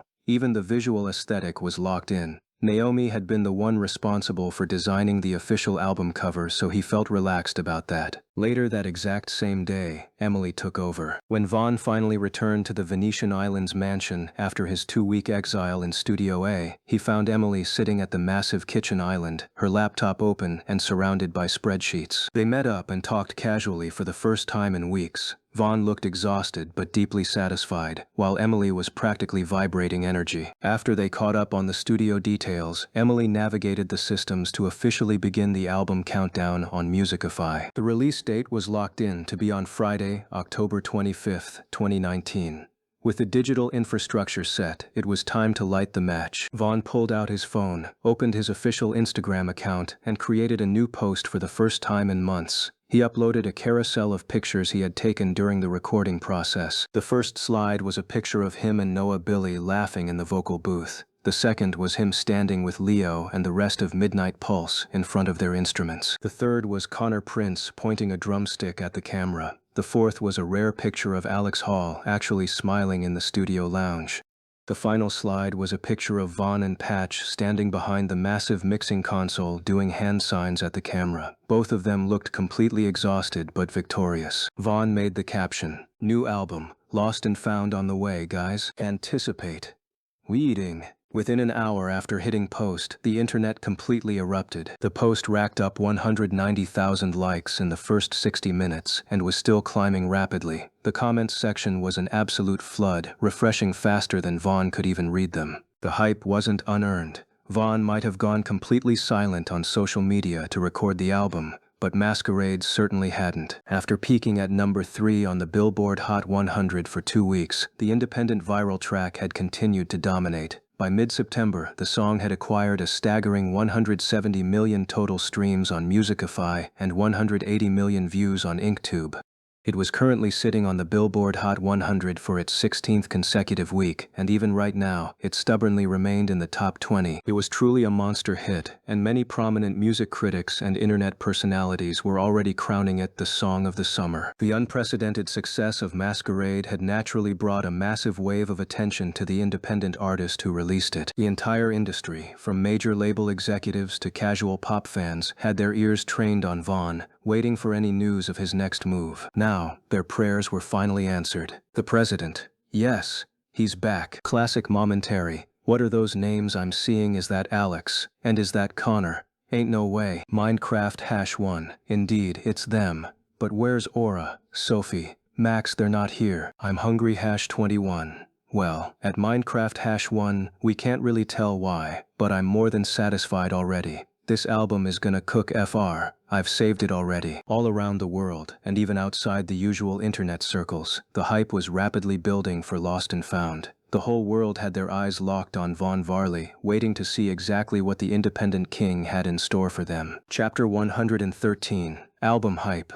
You can't just drop 10 tracks after months of silence, Emily explained to Vaughn one time on their work table. It was late September, a week after the official Instagram announcement had sent the internet into a frenzy. Emily had printed out spreadsheets and laid them across the table. Masquerade is still doing incredible numbers, yes, but the algorithm is a beast. The release date is October 25th. If we make them wait a full month with zero new music, the hype might start to stagnate. We need to feed them an appetizer, a promotional lead single to keep their attention hooked. Vaughn looked over the track list on his phone. He knew exactly how the industry worked. Releasing a single early was standard procedure to build momentum. Which one? Vaughn asked. Not one of the features, Emily said immediately. We need something catchy, radio-friendly, but distinctly you. Vaughn didn't have to think hard. You're gonna come home. Exactly what I was thinking, Emily grinned. It was the only song the fans had an idea of what it sounded like, so it made perfect sense for it to be the one. On Friday, October 4th, at exactly midnight, You're Gonna Come Home hit Musicify, Mango Music, and Inktube. There was no music video, just the official audio playing over a static image. But the lack of a visual didn't slow it down for a single second. The official track was a masterclass in production, a vastly polished version of the emotional acoustic cut he had sung back during the project, Star Auditions. Patch had taken Vaughn's core melody and injected it with an undeniable heartbeat. Taking inspiration from modern, folk-infused pop, the backing beats were built around bright, rhythmic acoustic guitar strumming and a steady, foot-stomping drum kick that made the entire track feel alive. It felt like rolling the windows down on the highway and leaving your hometown in the rearview mirror. It was the absolute perfect driving song, and the internet devoured it. Within the first weekend, You're Gonna Come Home racked up a solid 1.4 million streams across all platforms. By the end of the tracking week, the sheer volume of streaming and mTunes digital purchases pushed it to officially debut at number 84 on the Billboard Hot 100. It also snagged a massive number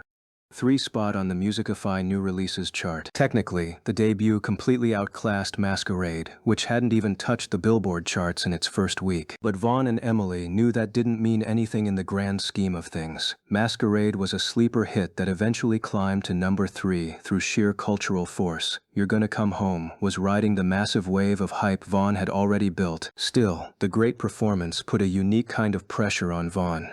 By choosing You're Gonna Come Home as the lead single, there was a very real risk that the song could overshadow the rest of the track list, or that the better, more complex tracks like It Doesn't Even Matter might get less attention if the casual public only associated his new album with folk pop. But for now, they were happy with their progress. The release of the lead single completely secured the album's momentum. Over the next 3 weeks, pre-saves for Lost and Found skyrocketed, crossing the 25,000 mark across all streaming platforms. Independent or not, Vaughn was pulling engagement numbers that made major label executives sick to their stomachs. During that waiting period, Vaughn finally had the time to handle the physical side of the release. He had commissioned Naomi to design the official album cover weeks ago. Based on their last talk, he expected her to be completely finished by now, but he hadn't received a single file in his inbox. Deciding to check in, Vaughn grabbed his phone one morning and hit the FaceTime icon next to her name. It was still quite early in Miami, which meant the sun was barely up in California. The phone rang for nearly a minute before the screen finally connected. Naomi's face appeared, illuminated by the harsh white glow of a ring light. Her dark hair was tied up in a messy, chaotic bun with a paintbrush sticking out of it like a hairpin. Her hands were completely soiled with streaks of black and crimson oil paint, and she was wearing a heavy, paint-splattered canvas apron.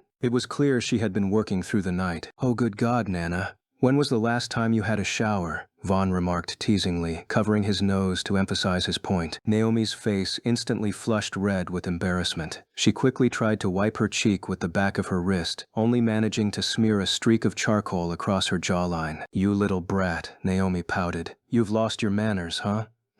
Vaughn laughed out loud immediately after. "I'm sorry, you just look like you're working the night shift at a coal mine. What are you even painting this early?" Naomi let out a long breath, carefully setting her wooden palette down out of frame and picking up her phone. Of exhaustion and nervous energy. "Well, we're having the freshman fall gala today," she explained, her eyes darting off screen to look at whatever she was painting. "It's this big fundraiser auction program. All the freshmen have to auction off one of their original works to raise money for the art department. The professors are bringing in a bunch of local gallery owners and donors." Vaughn gasped with exaggeration, putting a hand over his heart. "It's such a big day, and you didn't even invite me. I'm really upset now." Naomi rolled her eyes, though a small smile tugged at the corner of her lips. "No, it's not like that. I mean, you're so busy with your album marketing. It wouldn't make any sense for you to fly all the way to Los Angeles just for a freshman fundraiser, but it's tonight. You can come if you really want to." Vaughn waved his hand dismissively at the camera. "Nah, you're right. I'm indeed way too busy. Sorry, Nana, but I won't be there to support you tonight." Naomi tried to hide the tiny flash of disappointment in her eyes, offering an understanding nod. "Yeah, I know. It's fine. I'm sure you'll do well anyways," Vaughn added casually. "What are you even painting for them?" Naomi offered a wry, slightly guarded smile. It's not completely finished yet, but I promise I'll show you when I'm done." Her eyes suddenly widened as she remembered something else. "Oh, I'm done with the album cover, by the way. I don't know if you'll actually like it, but I have the files. I can show you that right now if you want." I don't really need it right now. I'll tell you when I do. Keep it safe with you. How's school treating you anyways, aside from the painting marathons? They spent the next 5 minutes catching up, but Vaughn didn't entirely like what he was hearing between the lines, because Naomi was incredibly protective of Vaughn's privacy, and because she didn't want people using her for clout. No one at CalArts knew she was Vaughn Varley's sister. She lived a very simple, quiet lifestyle, wearing cheap clothes and keeping her head down. As a result, she was dealing with the harsh reality of an elite, expensive art school. She was quietly being stigmatized by the rich snobs in her classes who looked down on anyone without a pedigree or a wealthy last name. Chapter 114. Art Auction 1. "Do you have a problem telling them about your little brother?" Vaughn finally asked with a slightly protective tone. "Just drop my name so they treat you with the respect you actually deserve." "No, I don't think that's the problem. I mean, I know I can't keep hiding it forever, and I don't really risk anything by letting people know. But really, Vaughn, I'm loving this place. The studios are amazing. It's just a few guys here. It's nothing much." Vaughn muttered after a while. "If you say so, Nana. Well, I'ma leave you to return to your painting. Good luck tonight. I'll probably visit you when I've wrapped up with all my work by the end of the year." "I don't mind waiting," Naomi said with a warm smile. "Good luck with your work today. Love you." "Love you," Vaughn replied. The moment the screen went black, Vaughn's relaxed demeanor completely vanished. He had already made up his mind 5 minutes ago. He opened his messages, tapped on Emily's name, and typed out a quick text. "I'll be flying to LA today. See ya." It took exactly 4 seconds for the 3 gray typing dots to appear. "Emily, absolutely not. Are you insane? I've told you we have a major radio interview scheduled for tonight to push the single. You cannot leave the state." "Sorry, Em, but I really have to go. It's for Nana, and she comes first. I'm sorry. Cancel the interviews or reschedule them for next week." He didn't wait to read the string of furious, capitalized curses he knew Emily was currently typing out. Vaughn just locked his phone and slid it deep into his pocket. He had an auction to attend. Vaughn got to work immediately. He packed a small weekend bag, booked a first-class ticket, and headed straight to the airport. The flight gave him plenty of time to mentally prepare for the night. By 4:30 p.m., his flight touched down smoothly in Los Angeles.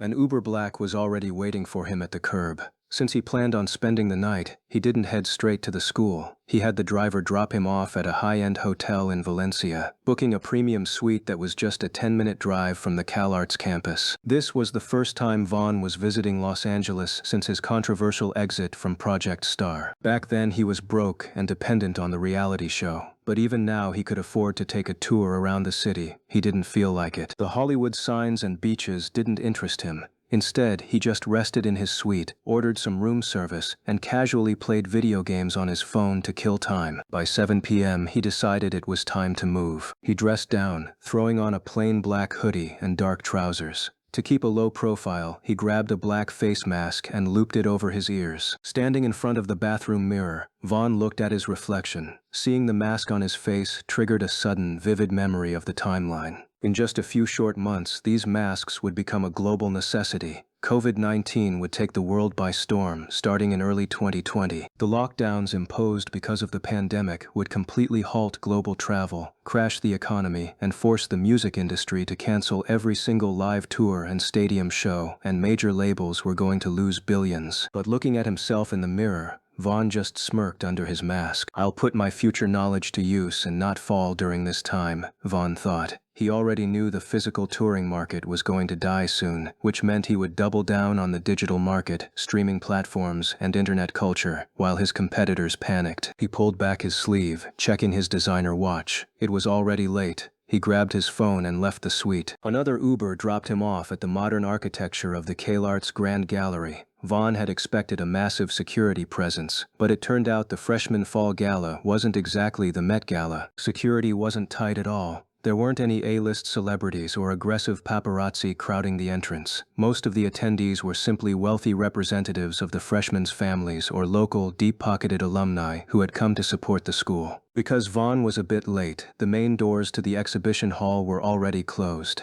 The student volunteer at the front desk initially tried to turn him away, eyeing his streetwear with clear disdain, but simply pulled out some $100 bills and was immediately handed a numbered bidding paddle and ushered inside after a security check. Vaughn slipped quietly through the back double doors, stepping into the dimly lit hall. Everyone in the room was dressed in tailored suits, expensive evening gowns, and jewelry. Standing in the shadows against the back wall in his hoodie, Vaughn looked entirely out of place. If he hadn't literally bought his way in, they would have called security on him in seconds. He leaned against the wall, crossing his arms as he watched the auction proceed, silently learning the mechanics of the event in the process. It was a highly structured affair. The freshman students were entirely segregated, sitting in a designated cluster of chairs off to the far left side of the room. The center of the hall was filled with rows of padded chairs reserved strictly for the bidders. When a student's name was called, they would take a long, awkward walk from the student section up to the brightly lit stage. An assistant would place their artwork on a wooden easel under a spotlight, and the auctioneer would begin calling out numbers. If a buyer wanted the piece, they simply raised their numbered paddle and offer a higher bid.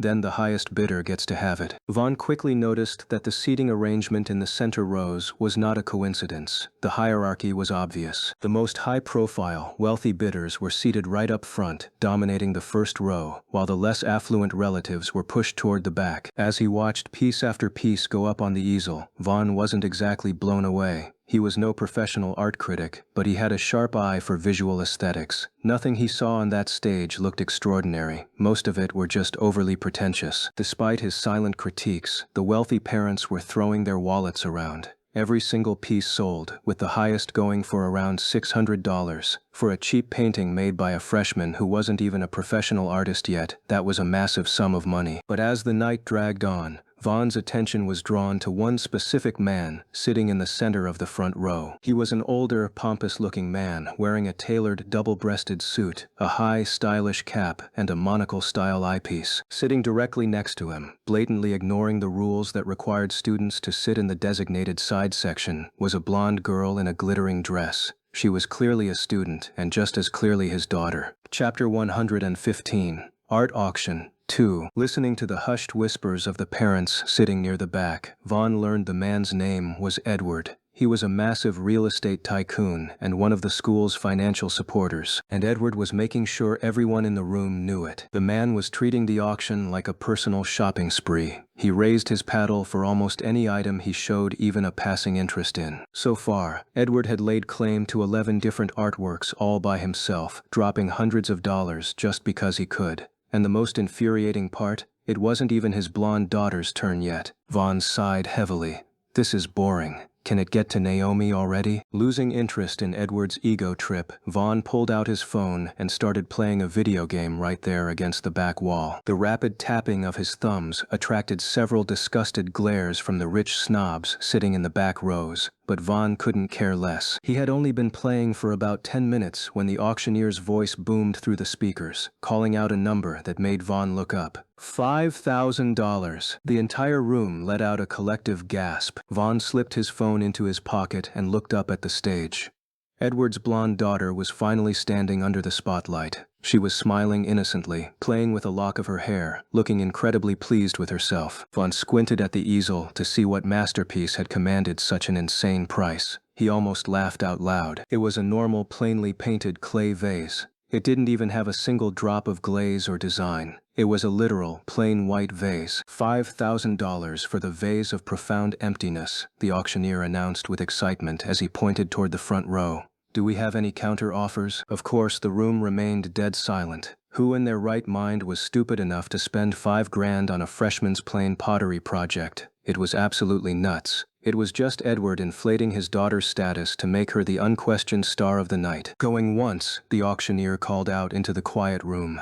Going twice, and sold. The gavel slammed down heavily onto the wooden podium and the front rows erupted into polite, enthusiastic applause. An absolutely breathtaking new record for the freshman gala, the auctioneer beamed, gesturing to the blonde girl. Congratulations to our artist, and a massive thank you to Edward for his continued unparalleled generosity to this institution. Edward offered a smug, lazy wave from the front row as his daughter skipped happily down the stairs to join him. The applause slowly died down, leaving a heavy, exhausted silence in its wake. The crowd was clearly ready to go home. The auctioneer cleared his throat, adjusting his tie as he looked down at his final cue card. And now, ladies and gentlemen, for our last auction of the day, Naomi Varley. Two staff members carefully carried a massive canvas onto the stage, placing it securely on the wooden easel under the bright spotlight. A moment later, Naomi walked up the stage stairs. She looked nervous, her hands clasped in front of her as she stood next to her work. The auctioneer looked down at the flashcard in his hand, adjusting his glasses. And for our grand finale, we have a magnificent piece titled The Celestial Burden. The auctioneer read smoothly. The artist describes this as a visual representation of responsibility and the overwhelming weight of existence, captured through a cosmic lens. With a dramatic flourish, the staff pulled the dark cloth away from the canvas.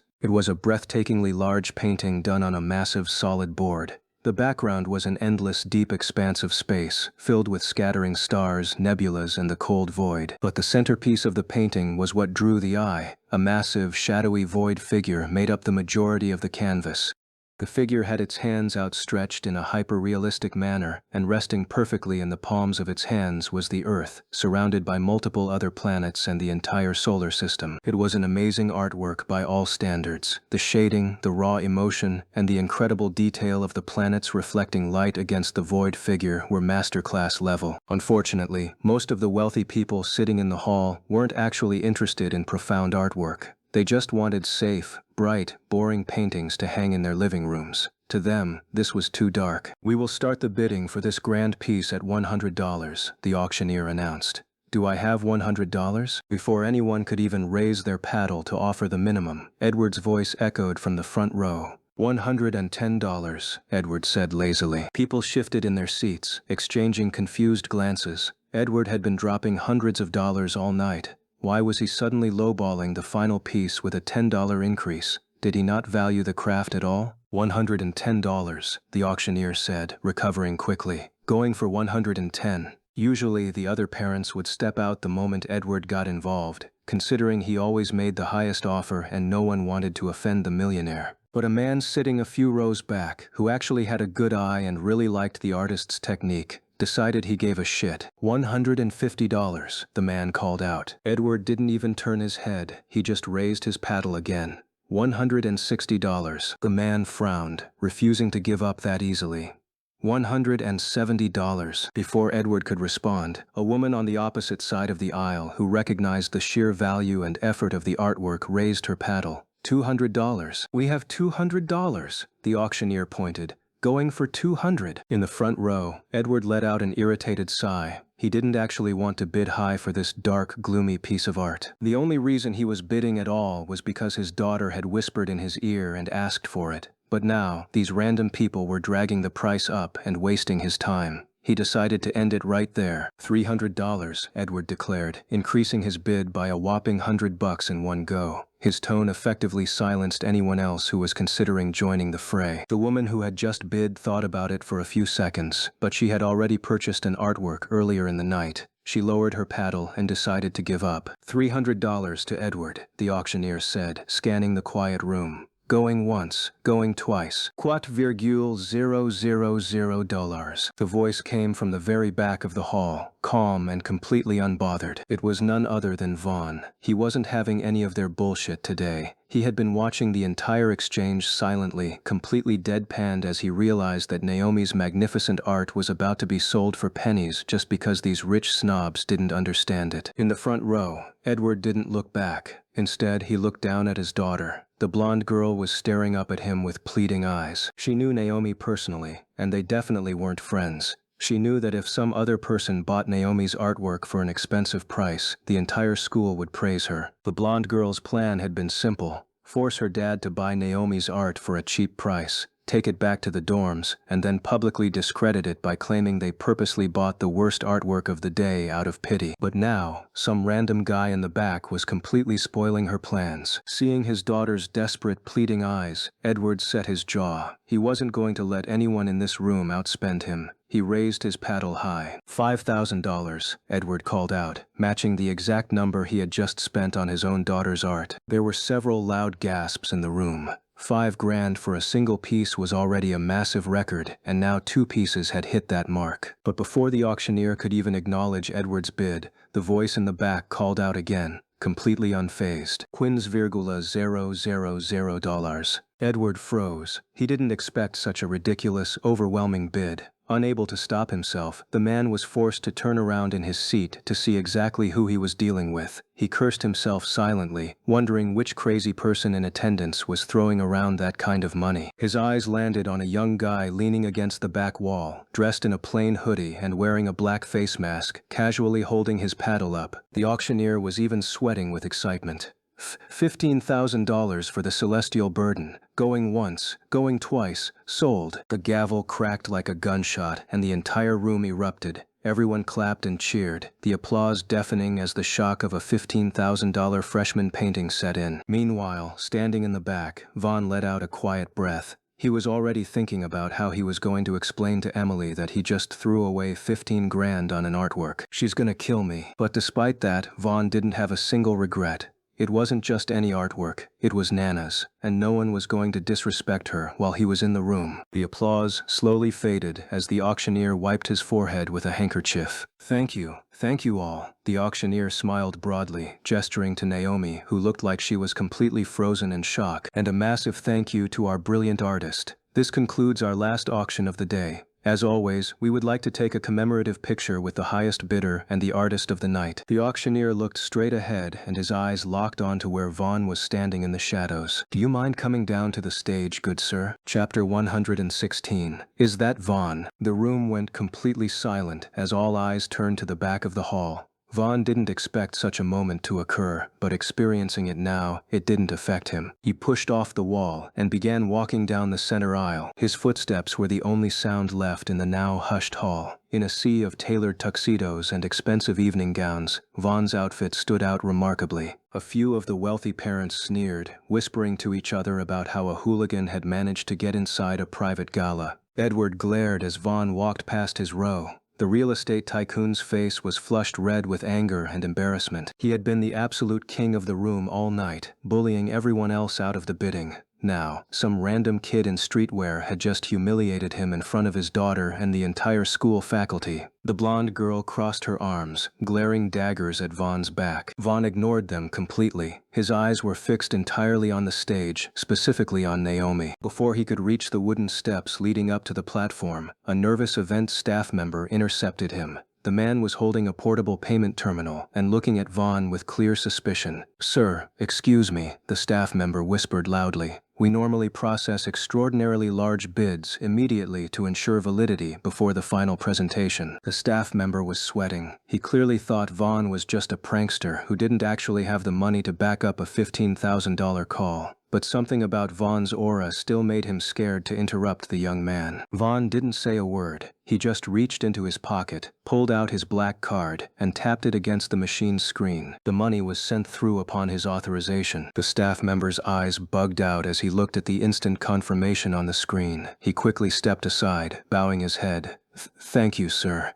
Right this way." Vaughn walked up the short wooden stairs and stepped onto the brightly lit stage. He stopped right next to Naomi and the easel holding the celestial burden. Naomi was still trembling slightly. She looked at the approaching figure in confusion. Every part of her was screaming it was Vaughn, but he already let her know he couldn't make it. Emily didn't recognize the outfit, and the black surgical mask obscured half of his face, but that did little to fool her. "It has to be him." "Thank you for your incredible generosity, young man," the auctioneer said, holding out a microphone. "We usually ask our top patrons to introduce themselves to the crowd. May we have your name?" Vaughn didn't take the microphone. Instead, he turned to face his sister. He reached up, hooked his fingers under the loops of his face mask, and pulled it down. Then, he pushed the hood of his sweatshirt back. "Hey, Nana." Naomi gasped. Her hands flew to her mouth as her eyes went wide. "Vaughn! What? How are you here?" Before she could say anything else, the heavy silence in the room finally broke. "Holy shit," a guy in the student section yelled, pointing at the stage. "That's Vaughn." "Wait, what?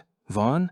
Like King Von, the one who sang Masquerade. It's him. The hushed, polite atmosphere of the gala vanished instantly. The freshman section erupted into total chaos. Students were jumping out of their seats and pulling out their phones to record. The wealthy parents and cooperate donors couldn't recognize who Von was, but the way the freshman was acting made them know he was certainly a celebrity. Von's level of fame was really abnormal. He only had 2 tracks officially released, but it was already impossible for him to walk onto a university campus without getting mobbed. That was because the demographic sitting in the back of the hall didn't just listen to his music, they idolized his story. To these art students, Von wasn't just a singer. He was the mysterious guy who had been blatantly robbed on national television during Project Star. Everyone knew he had unfairly lost. But instead of fading into obscurity, he had gone to war against the established system. He took on Ryan West and the massive corporate machine of worldwide records, dropped an absolute fire single completely independently, and dominated the charts.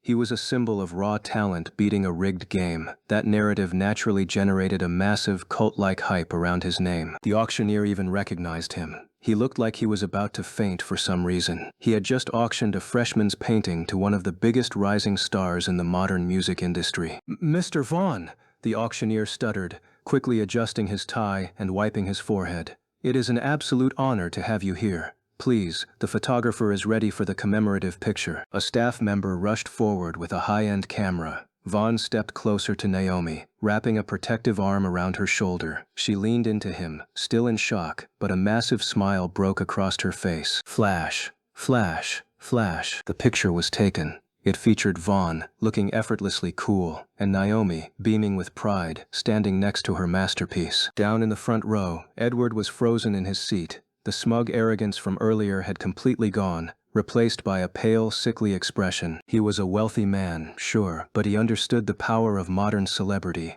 Vaughn wasn't just some random rich kid, he was a cultural phenomenon. Edward suddenly realized how pathetic he must have looked, trying to flex a petty $5,000 bid against a kid. His blonde daughter looked devastated. Her grand plan to humiliate Naomi had backfired in the worst possible way. Not only did Naomi's painting sell for 3 times the amount of hers, but it was bought by her favorite artist. Tomorrow, no one at school would be talking about her vase of profound emptiness. The only thing anyone would care about was that Vaughn saw something in Naomi Vera's painting. The auctioneer officially concluded the event into the microphone, but nobody was leaving. The crowd of students began surging toward the stage, trying to get closer to the singer. Security guards had to run out from the sides to form a hasty barricade. "We need to leave." Vaughn got worried the moment he saw the students converging. "What about the painting?" Naomi asked, looking back at the canvas. "I've paid already, so I'll have my team coordinate with the school to ship it to Miami." He led her off the side of the stage, slipping through the heavy curtains and into the backstage hallway with the help of a staff. They jogged through the concrete corridors until they reached a quiet exit door that opened out into the cool Los Angeles night air. Once they were safely outside and away from the noise, Naomi finally stopped. She turned to him and punched him hard in the shoulder. "Ow!" Vaughn laughed, rubbing his arm. "You idiot," she yelled, though she was smiling from ear to ear. $15,000. Are you completely out of your mind? Chapter 117. Emily's Worries. "Hey, it was a bidding war," Vaughn shrugged easily. "I had to show that monocle guy who was boss. He was pissing me off." "But Vaughn, that is so much money. You really didn't have to do that." Her eyes welled up with tears, though this time they were tears of total relief and happiness. "You flew all the way from Florida just for this?" "I told you, Nana, you come first," Vaughn said seriously, dropping the arrogant act. "Besides, I wasn't going to let anyone disrespect your work. That painting is incredible. You earned every cent of that record." Naomi threw her arms around him, hugging him tightly. "Thank you. You have no idea what this means to me." "I do," Vaughn smiled, hugging her back. Before they could say anything else, Vaughn's phone began to vibrate violently in his pocket. He pulled it out and winced at the caller ID. It was Emily. "Uh-oh." Naomi noticed his expression. "Is she mad?" "Most likely," Vaughn muttered. "Give me a second." He answered the call and put the phone to his ear. "Hey, Em." "Vaughn." Emily's voice was so loud Naomi could hear it clearly from 2 feet away. "Do you have any idea what you've done? You missed the primetime radio slot. The station manager is furious. And what is this notification I just got from the accounts department? Did you just swipe $15,000 from the funding account?" "Yeah. I picked up some very special art from the auction. Trust me, it's an investment." Vaughn said with a grin that she couldn't see. An investment? When did you start trading fine art? Get on a plane right now. Calm down, Emily. The radio interview can be rescheduled. Tell them I had a sudden family emergency. Oh, so buying a painting is a family emergency now? She asked sarcastically. It is when the artist is my big sister, Vaughn replied simply. There was a long pause on the other end of the line, and the furious breathing stopped. Oh, Naomi's artwork. Say hi to her for me. Emily's voice dropped a little, but then her brain caught up with the logic of the situation. Wait a minute, Vaughn. It wasn't exactly smart to pay the school 15 grand for her art when you could have just bought it from her privately. That money is much better off in her pocket than funding some pretentious university's budget. Vaughn rubbed the back of his neck, smiling wryly into the cool night air. She made a completely valid point that he hadn't even considered in the heat of the moment. He had just wanted to completely crush Edward's inflated ego on the spot. Well, it's been done already, he said, conveying a wincing, slightly regretful expression through the, I'll consider that next time. Emily sighed heavily, the fiery anger fully leaving her voice, replaced by a tired resignation. You are impossible to manage, you know that? You could have just told me the truth from the start. I would have handled the station manager differently. I told you I had to go. You were the one typing out curses, Vaughn chuckled softly. Look, I'll be back tomorrow. We'll do double the interviews, whatever you need. Just let me have tonight. Fine, Emily conceded, though her tone hardened just a fraction to ensure he was taking her seriously. But Vaughn, you need to take these makeup interviews seriously if you really want your album to reach its maximum hype. You've thrown away the biggest primetime slot we had. You have to make up for that lost ground. And, she paused, making sure her next words landed with absolute finality. You're returning that 15 grand out of your personal account, not the label's operational budget. I will, it's a deal. Vaughn hung up the phone and slipped it back into his pocket. He looked over at Naomi, who was trying hard to suppress a laugh. Trouble? She asked. Nothing I can't handle, Vaughn smiled. Now, I saw a diner a few blocks down when my Uber dropped me off. I'm starving, and I refuse to eat those tiny rich people appetizers they had inside. They walked a few blocks away from the campus until they reached a glowing, neon-lit 24-hour diner. The bell above the door chimed as they walked in. The place was mostly empty. They slid into a red vinyl booth in the back corner, with Vaughn sitting with his back to the windows to avoid being spotted by anyone walking by. A tired waitress came over, poured them 2 glasses of iced cherry cola, and took their orders for burgers and fries. So, Vaughn said, leaning back against the vinyl seat, tell me everything. Who's that girl and her dad? It seemed like they had you as a target. Naomi wrapped her hands around her glass cup. It's stupid, honestly. When I first got here, she was actually really nice to me. And, well, she's gorgeous, so I was definitely attracted to her. Vaughn raised an eyebrow, already being aware of Naomi's and refusing to interrupt. So she asked me out, but it only took one evening to realize who she was. She treats everyone like garbage and thinks her dad's money makes her royalty. So, that's how things ended between us. Vaughn smirked after figuring the story, and her ego couldn't handle it. Exactly. I'm pretty sure I'm the first person who has ever told her no. She basically swore to make my life hell until I dropped out. Well, not anymore, Vaughn smirked. Tomorrow, you're going to be the most popular kid on campus, and Chloe is going to be a complete afterthought. Because my famous brother bought my painting, Naomi pointed out. No, because the painting was incredible. If it was trash, I wouldn't have bid 15 grand. But that concept is truly pure talent. You've gotten way better since you left home. Vaughn wasn't just flattering her with praises to make her feel better. Looking at Naomi with respect, there was a skill she had that was never there before. Unspoken opus, passively infuses most creations with profound conceptual depth. The resulting artwork inherently rejects superficiality, demanding high emotional and visual literacy to decipher. Viewers capable of understanding the piece will always experience a powerful connection to its core message. Vaughn still didn't know how she suddenly got a skill out of nowhere, and an S-rated one at that. It made him wonder if it was because she began art training. Whatever the catalyst was, having a skill meant she was better than the average human. Thanks, that means a lot coming from you. Naomi's reply drew Vaughn's attention once again.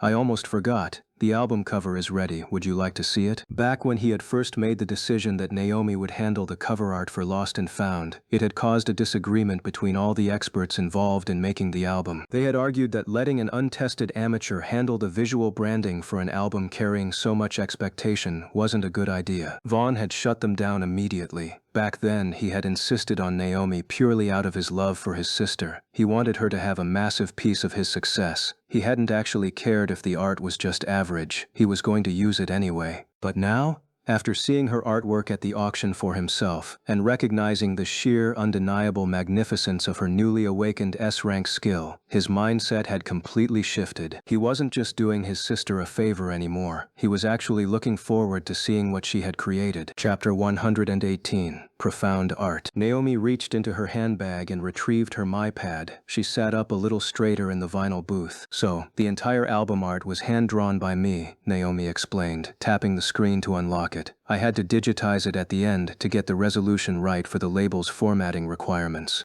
While I could have easily just done the whole thing with editing software from the start, I prefer to paint it first. It gives it a rougher, more grounded texture. Anyway, I really hope you like it. She turned the screen around and slid the MyPad across the table. Vaughn looked down at the glowing screen. For several long minutes, he didn't say a single word. He just sat there, completely absorbed by the image, admiring and understanding the sheer depth of what she had managed to capture. It was incredibly sophisticated. The perspective was angled from the front left side of a worn-out sedan driving through a heavy, relentless downpour. The vehicle looked incredibly dusty, as if it had been driven through dirt roads for years, but the rain was violently washing it clean. Right on the center of the windscreen, the title Lost and Found was spelled out. But the letters weren't just a standard font pasted over the image. The words were formed organically because the heavy rain had carefully yet messily washed away the dirt in the exact shape of the letters. It was an amazing visual detail born from the absence of dust, but it was the background elements that truly elevated it to an S-rank tier. In the driver's side mirror on the left, there was a reflection of a pristine, heavily tinted luxury limousine. It looked menacing, aggressively chasing the sedan through the rain. Vaughn knew exactly what that represented. It was the corporate machine and the industry elites who had tried to run him off the road and destroy his career. Then, his eyes shifted to the rear-view mirror mounted inside the car's cabin. Reflected in that small rectangle of glass was a worn-out, rusted black van. Vaughn recognized it instantly. It was Naomi's van that had come to deliver him from the Star Mansion, eventually setting him up to independently release Masquerade. The van had accompanied the both of them for quite some time amidst their struggles in New York. Looking at the angle of the sedan's tires, it was clear that the car was sharply merging into the path of the van, aggressively cutting it off and leaving it behind in the storm. Finally, Vaughn's gaze drifted to the shadowy back seat of the sedan. If one looked closely, the details were there. Piled up together in the back like absolute trash were dozens of recognizable items. There were crumpled newspapers, articles, and most notably contracts ripped in half. It represented everything perfectly, and his journey to the top. It wasn't just an album cover, it was a masterpiece. Wow, Vaughn breathed out, finally breaking the long silence. He was simply short of words. Looking at the picture made him feel incredibly nostalgic in a certain way, a heavy reminder of where he had come from and exactly what he had survived to get to this diner booth. He looked up from the screen, meeting his sister's nervous gaze. "Nana, this is really beautiful." Naomi let out a massive breath she had clearly been holding in. She smiled happily. "You really think so? Thank you." "Of course," Vaughn said smoothly, his tone full of absolute certainty. He offered a sly grin and added jokingly, "Honestly, I won't be surprised if my album cover becomes more popular than my actual album because of you." Naomi burst into laughter, shaking her head. "Don't be silly, you're teasing me." Vaughn laughed along with her and slid the MyPad back across the table. "I'm dead serious. Send the file to me right now. I'll send it to Emily real quick when we're done here." Just as Naomi began tapping on her screen to send the file, the waitress returned. She brought their food, setting the greasy, steaming plates of burgers and fries down between them. They ate in comfortable silence for the next few minutes. It felt remarkably normal, despite the pressure of his upcoming debut album, his rapidly rising fame, and the crazy auction they had just left. Sitting in this quiet diner just felt like the old days back home. "Are you really flying back tomorrow?" Naomi asked while stealing one of his fries. "Yeah, I have to. I have to do some major makeup interviews since I completely blew off the radio station tonight. But don't worry, I'll fly you out to Miami for the release party." "You better," she laughed, pointing a fry at him before eating it. Vaughn looked at his sister. She looked really happy. She was doing what she loved, and he finally had the power to protect her dream. The system had given him a lot of skills and stats, but moments like this were the real reward. They stayed in the booth and talked for over an hour, catching up on everything they had missed while living on opposite sides of the country. Eventually, Vaughn paid the bill and they stepped out of the booth.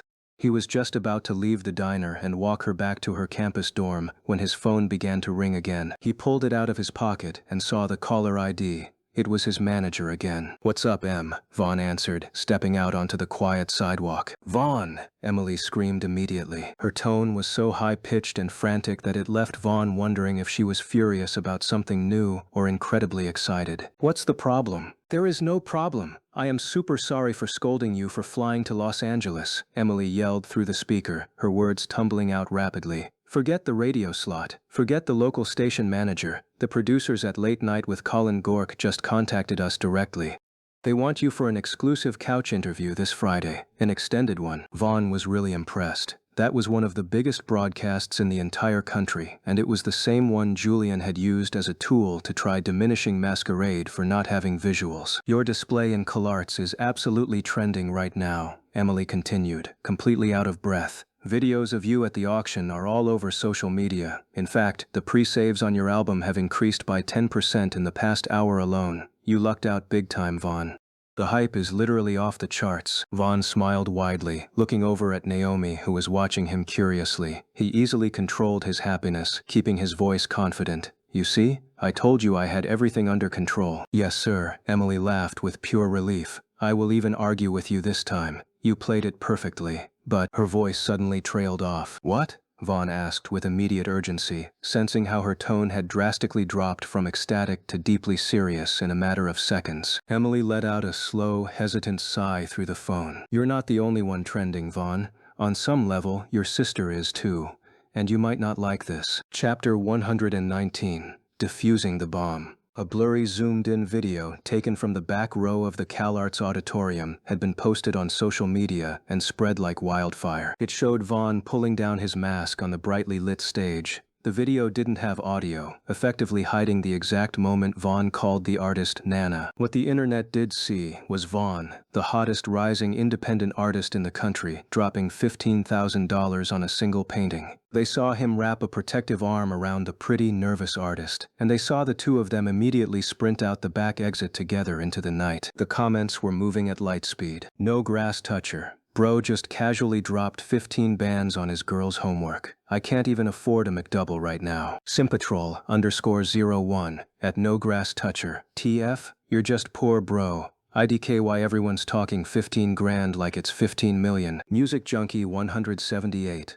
Wait, hold up. Vaughn has a girlfriend? Since when? The tea spiller. Look at how he grabbed her and they dipped. They are definitely together. Does anyone know who she is? Drop the IG. She's really pretty. Toxic_watcher. Probably just some industry plant or a gold digger trying to ride his fame wave. T. Vaughn's former waifu. At Toxic_watcher. I'll nuke you.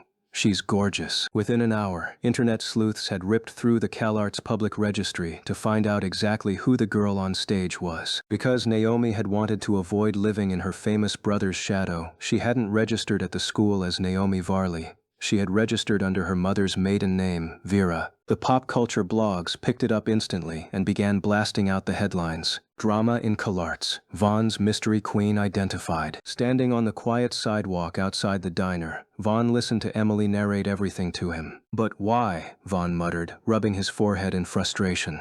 "It's like the internet loves going over me for some reason. Every single thing I do turns into a conspiracy." "I mean, it's a good thing," Emily reassured him through the phone. "What you need most as an independent artist is publicity, and you're not lacking too much in that department right now." It was a valid point, but Vaughn's mind was already on how he could defuse the ticking bomb. Who knew how quickly they could learn more about Naomi? If internet sleuths dug too deep, they might even find out that she was the real reason he had to punch Julian back in the bar. He couldn't let that happen. "I'll just make a post," Vaughn finally said. "I'll hop on X right now, quote one of the videos, and tell them she's my sister. End of story." "Wait, Vaughn, think for a second. If you do that, you kill the dating rumors, yes, but you also permanently out her to the world." Vaughn stopped, and Emily continued. "I don't really know much about how you guys operate," Emily said, but I guess you want this moment to be all about her. If you just swoop in and say it, it'll make it seem like you only bought the art because she's your sister. It ruins her credibility as an artist." Vaughn went quiet, realizing the logic in her words. "What I'm saying is," Emily added, "maybe this could be an opportunity for Naomi to make her own name. If there's anything being tweeted to clear the air, she should do it herself." "You're right," Vaughn said. He hung up the phone and walked back inside the diner.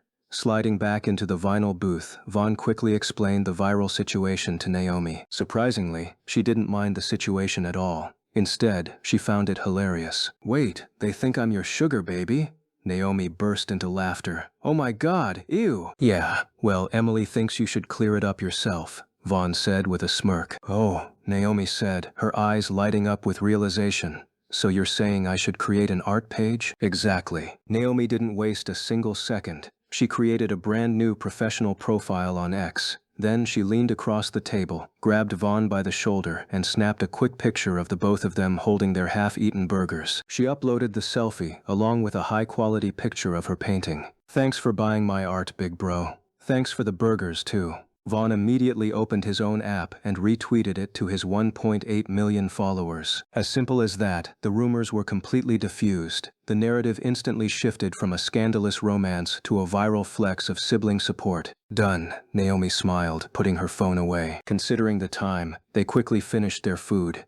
Vaughn escorted her to her dorm safely, making sure no wandering students bothered her on the campus grounds. Walking back to the main road alone, the situation still bothered him. If things were this crazy with just a single out, he couldn't imagine how it would be if he became more popular than he already was. He would have a microscope on his every move. "That's the life, I guess," Vaughn muttered to himself. He hailed a cab, deciding to return to his hotel. He would be catching a flight back to Miami the next day after all. 4 days had passed since Vaughn returned to Miami. The hype train for the upcoming album had reached such a fever pitch that Emily completely cleared his schedule. He didn't have to accept any random interviews anymore, as the only ones remaining were post-release. For now, Vaughn prepared for the Late Night with Colin Gork interview. It was difficult to understate just how big the television show was. One had to both be incredibly lucky and making serious waves in the industry to get an invite. Back during the release of Masquerade, Julian had grabbed a spot on the show, using that massive medium to call out Vaughn shamelessly for dropping a song without visuals. But the tables had turned. Vaughn had already discussed the strategy with Emily. This was a massive moment to promote his album. He was allowed to say whatever he wanted, as long as it didn't cause any PR damage. Even better, his invitation was for an extended one. That meant he wouldn't just be doing a quick 5-minute chat before a commercial break. He would stay on the couch for 2 full segments and participate in a game with the host. A day prior, there had been a pre-interview over the phone.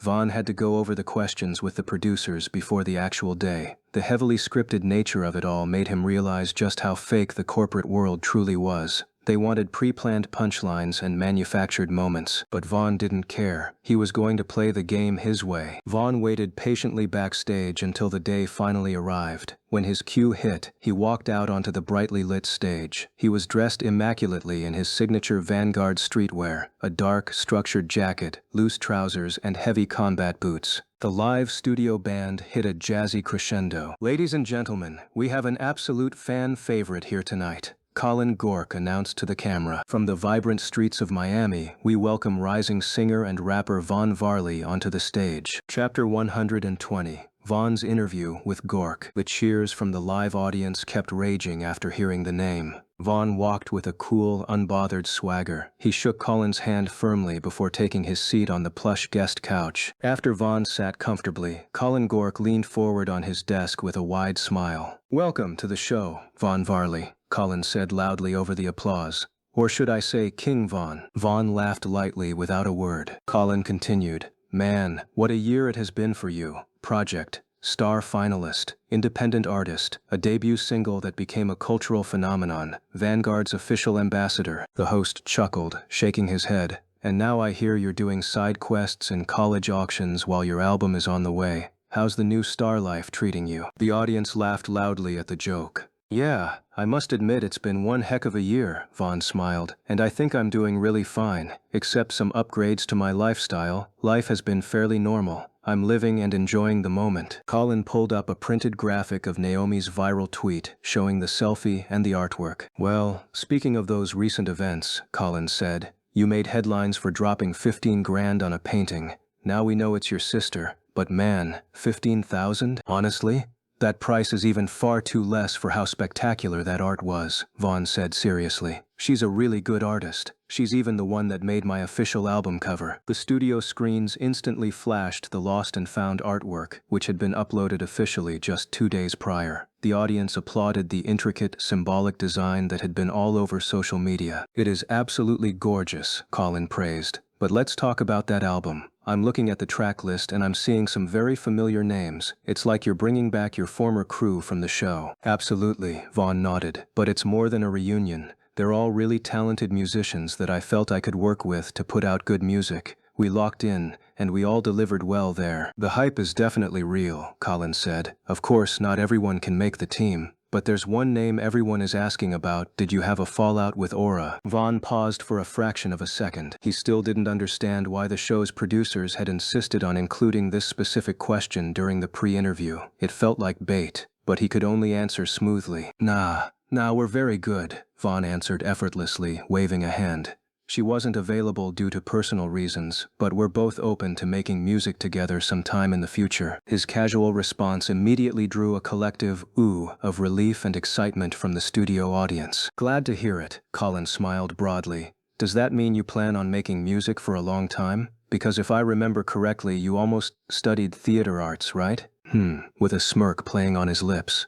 Well, right now my focus is entirely on my music, but I'm a creative. I'm always ready to adapt if the path changes. Spoken like a true star, Colin laughed, turning to face the main camera. Stick around, everybody. When we come back after the break, Vaughn Varley and I are going to play a little game. Don't go anywhere. After a short break, the cameras flashed back to life with a red glow. The live band finished their upbeat jazz riff as the applause sign lit up above the audience. Welcome back to Late Night, Colin Gork shouted over the cheering crowd. The standard interview desk had been pushed aside during the commercial break. In the center of the stage, a small, padded arm wrestling table now stood under a bright spotlight. Now, Vaughn, Colin said, unbuttoning his suit jacket and tossing it to a stagehand. He rolled up the sleeves of his expensive dress shirt, revealing surprisingly thick arms. You're a musician, but my producers tell me you've got a bit of an intimidating aura in person. I work out 5 days a week. So, we're going to put that aura to the test. The audience cheered, highly entertained by the sudden shift in tone. An arm wrestling match? Vaughn asked, raising an eyebrow. Exactly, Colin smirked, stepping up to the right side of the table and planting his elbow on the pad. First one to pin the other wins. If you win, I'll buy a copy of your album for everyone in this room when it releases. If I win, you have to sing the chorus of Masquerade while wearing a ridiculous clown wig. A stagehand immediately held up a massive, rainbow-colored wig. The crowd erupted into laughter. Deal. Vaughn didn't reject. There were about 200 guests in the live audience. That was over $4,000. He had nothing to lose. He didn't bother taking off his Vanguard jacket. He just walked up to the left side of the table with a relax-X posture, completely relaxed, and planted his elbow. They locked hands. Colin's grip was really tight, clearly trying to intimidate the younger artist. Vaughn didn't feel it much. His daily workouts were more than effective. Ready? Colin asked, his face already tightening with focus. Whenever you are. 3, 2, 1, go. Colin instantly gritted his teeth, his face turning a noticeable shade of red as he threw his entire upper body weight into his arm. He let out a loud grunt of effort, fully expecting to slam Vaughn's hand down in seconds. But Vaughn's arm didn't even move a single inch. It was locked in place like a steel beam welded to the table. He even had the audacity to look away from Colin and smile at the camera. The audience gasped, realizing Colin wasn't joking around. He was genuinely struggling, and Vaughn wasn't even trying. How are you doing this? Just healthy living, Vaughn smirked. With a full swing of his wrist, Vaughn applied his force. Smack! Colin's hand was slammed into the opposite pad with terrifying speed. For a second, the entire room went silent. Then, the crowd exploded. Young ones in the front row jumped out of their seats. The studio band's drummer hit a massive rim shot. Colin stumbled back, clutching his wrist in genuine shock. He looked from his hand to Vaughn, completely bewildered. Are you secretly a superhero? What do they feed you in Miami? Vaughn just chuckled, rolling his shoulder casually. A copy for everyone, Colin. Don't forget. I'm a man of my word, Colin laughed, shaking out his arm as the stagehands quickly cleared the table away. They returned to the plush couches. The energy in the room was entirely different now. There were more people admiring Vaughn after seeing he wasn't just like every other star. Colin was rarely beaten in this segment, but he just did that effortlessly. Colin reached behind his desk and pulled out a physical, pristine vinyl record. It was a prototype. The camera zoomed in tight on Naomi's lost and found artwork. "All right, we are out of time," Colin said, his tone shifting back to professional hype. "The debut album, Lost and Found, drops officially at midnight tomorrow. Vaughn, the entire industry is watching you right now. What should the fans expect when they hit play?" The studio went quiet. "It's an album I really put a lot of soul and life into," Vaughn began. "That's exactly why I didn't just want anybody to be on it. It represents not just my journey, but the journeys of many others. I believe it's more than perfect, but ultimately, it's up to you guys to tell me that. Just keep your phones ready for midnight," he added with a wink. The audience erupted into massive cheers. "You heard the man," Colin shouted to the camera, holding the prototype vinyl high in the air. "Lost and Found,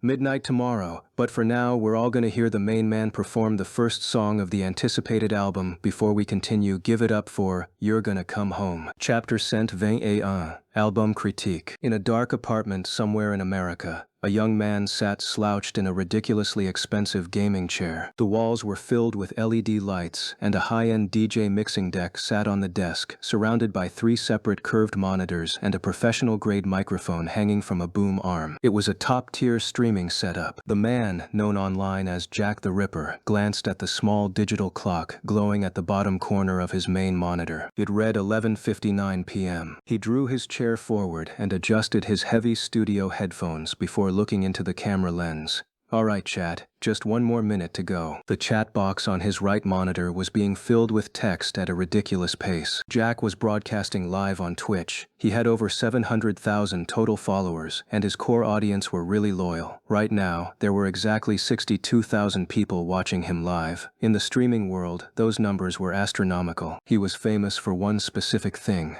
ruthlessly ranking new music. Every Friday night, he hosted a segment where he would listen to the midnight drops and rank them live on a tier list from S, God tier, down to F, trash. He was notoriously harsh, deeply analytical, and almost impossible to please. Because of his massive live audience and honesty, most artists usually prayed they didn't end up on his bad side. 12 a.m. "We are live, boys," Jack said, cracking his knuckles. He navigated his browser to the new releases page. "Let's see what garbage the industry is feeding us tonight." He clicked on the first promoted single he had pre-saved earlier that week. "So chat, this first one is called Don't Fucking Care by Raging Punk Boy," Jack announced. "We all know him. He picked up the Grammy for Best Rising Artist last year, disappeared for 6 months, and now he's back with a new single. Let's see if he fell off." The chat immediately started spamming. "Music Nerd 91. I'm already playing it. It's not terrible, TBH. Skate or die. Get on with it, blood. Light_take_generator. Raging Punk Boy is washed. Put it in F tier right now.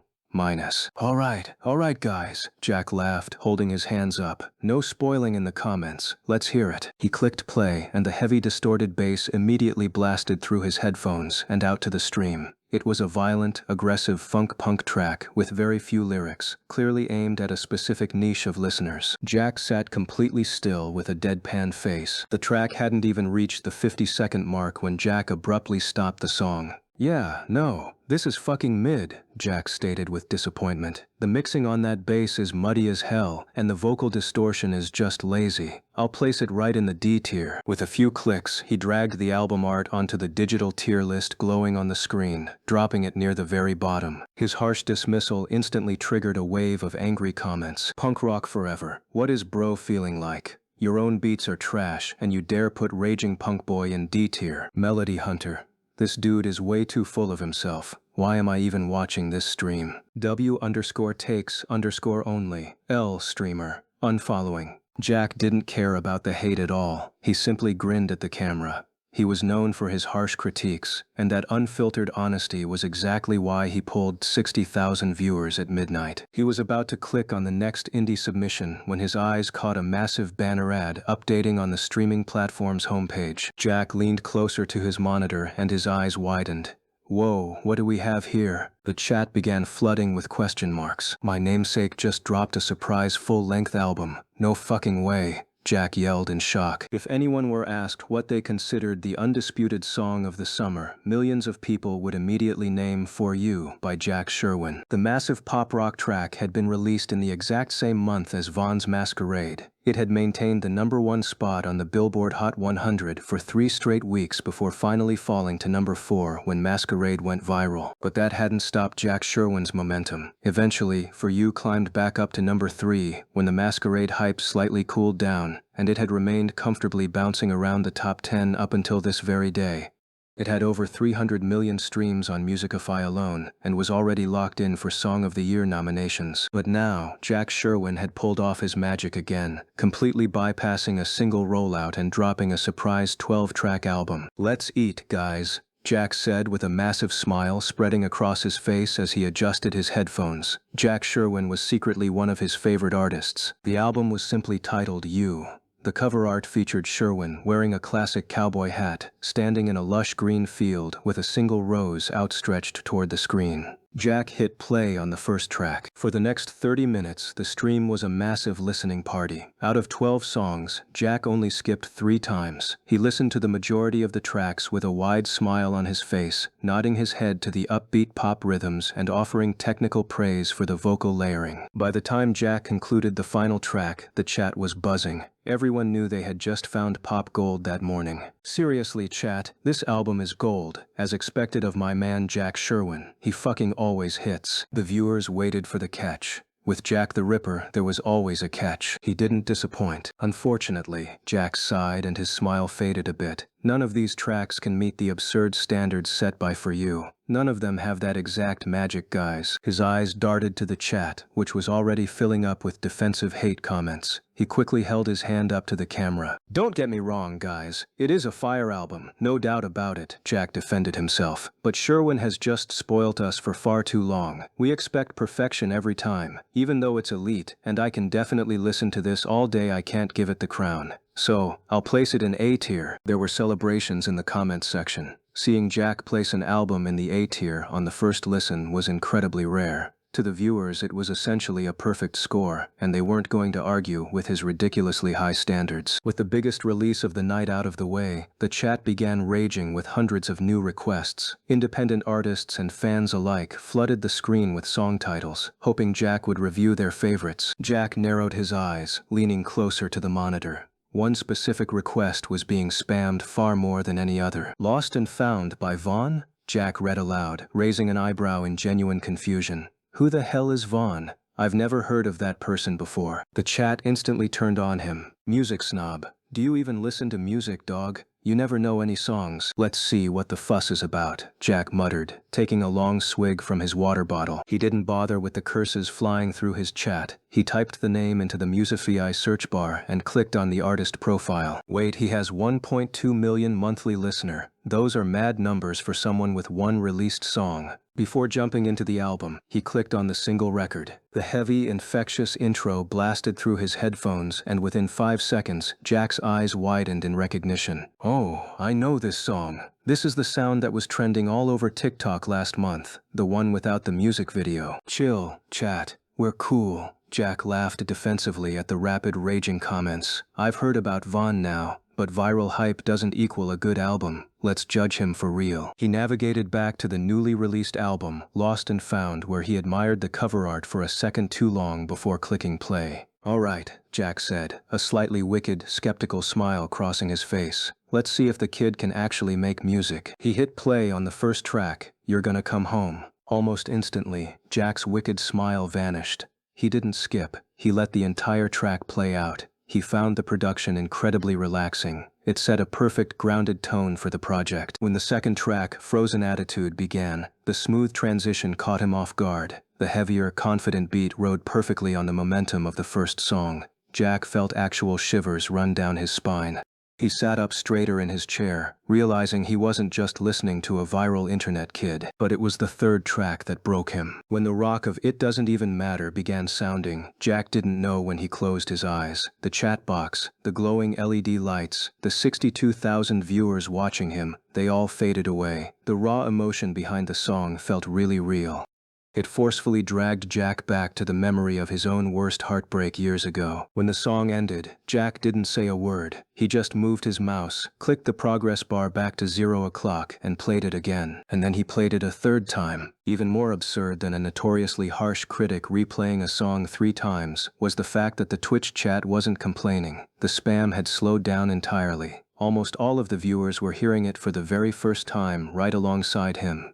They were all collectively captivated, feeling the exact same otherworldly experience that the track demanded. When Jack finally snapped himself back to reality, he cleared his throat awkwardly, wiping a stray tear from his eye off camera. "Sorry, chat. I got lost there for a second. My bad." He didn't make any more jokes. He just speed ran the rest of the entire album. He didn't skip a single second. Even when he encountered 2 tracks with experimental songs that he absolutely would have skipped and trashed in any other instance, the sheer, undeniable quality of the album commanded his respect.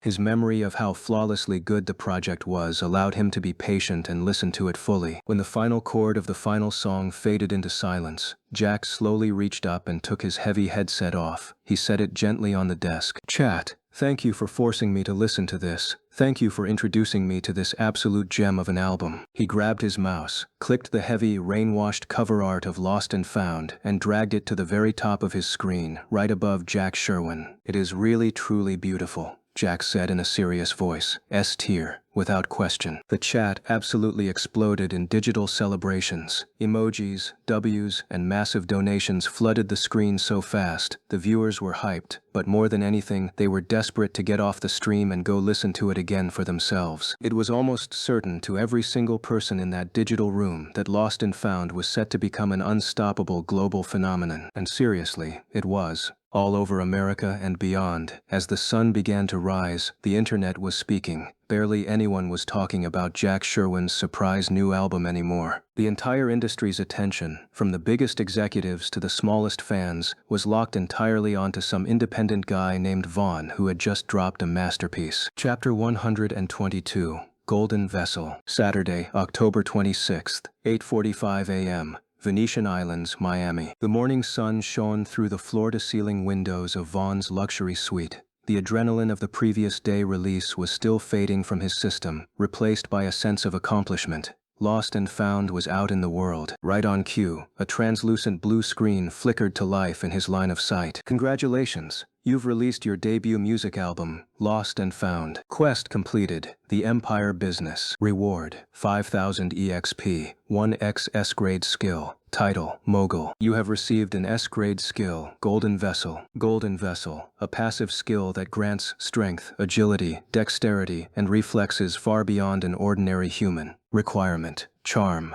A. Vaughn's excitement naturally grew as he read the S-grade skill description. The physical advantage it offered, while not meaningful, was still something to look forward to. But seeing the bottom line of the requirement immediately disappointed him. He had found out long ago that various high-tier skills came with stat requirements, and the better the skill, the steeper the barrier to entry. Vaughn didn't know if this was a deliberate mechanism by the system to ensure he didn't completely neglect his other stats, or if the skill simply needed the stat to work properly. Either way, it still felt ridiculous to be forced to raise his charm that high before his vocals. Vaughn grimaced and swiped to his status screen to check his current balances. Current fans, 509,167. EXP, 7,73. Over 500,000 fans. I must have hit the massive 500K milestone mission overnight while the album was trending, Vaughn thought, a smile finally breaking through. Coupled with the quest reward, that's quite a sum. This is way more than I've ever had at once. Even though the sheer amount of EXP excited him, there was only one lingering regret in Vaughn's mind. I really wish I had this much EXP before producing Lost and Found. But things didn't work that way. This massive influx of points was his direct spoils from the album's success, so he couldn't reverse time and apply it to the recording process. The music was already out.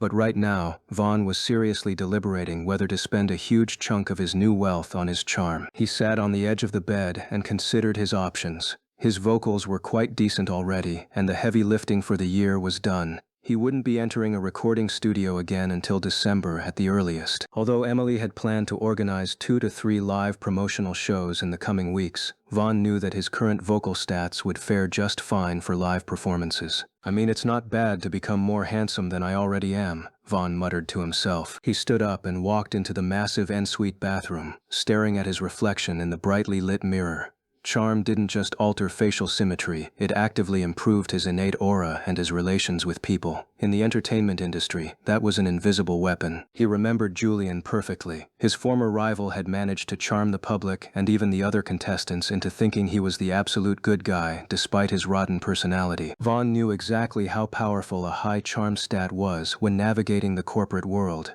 It made people want to agree with you. Charm.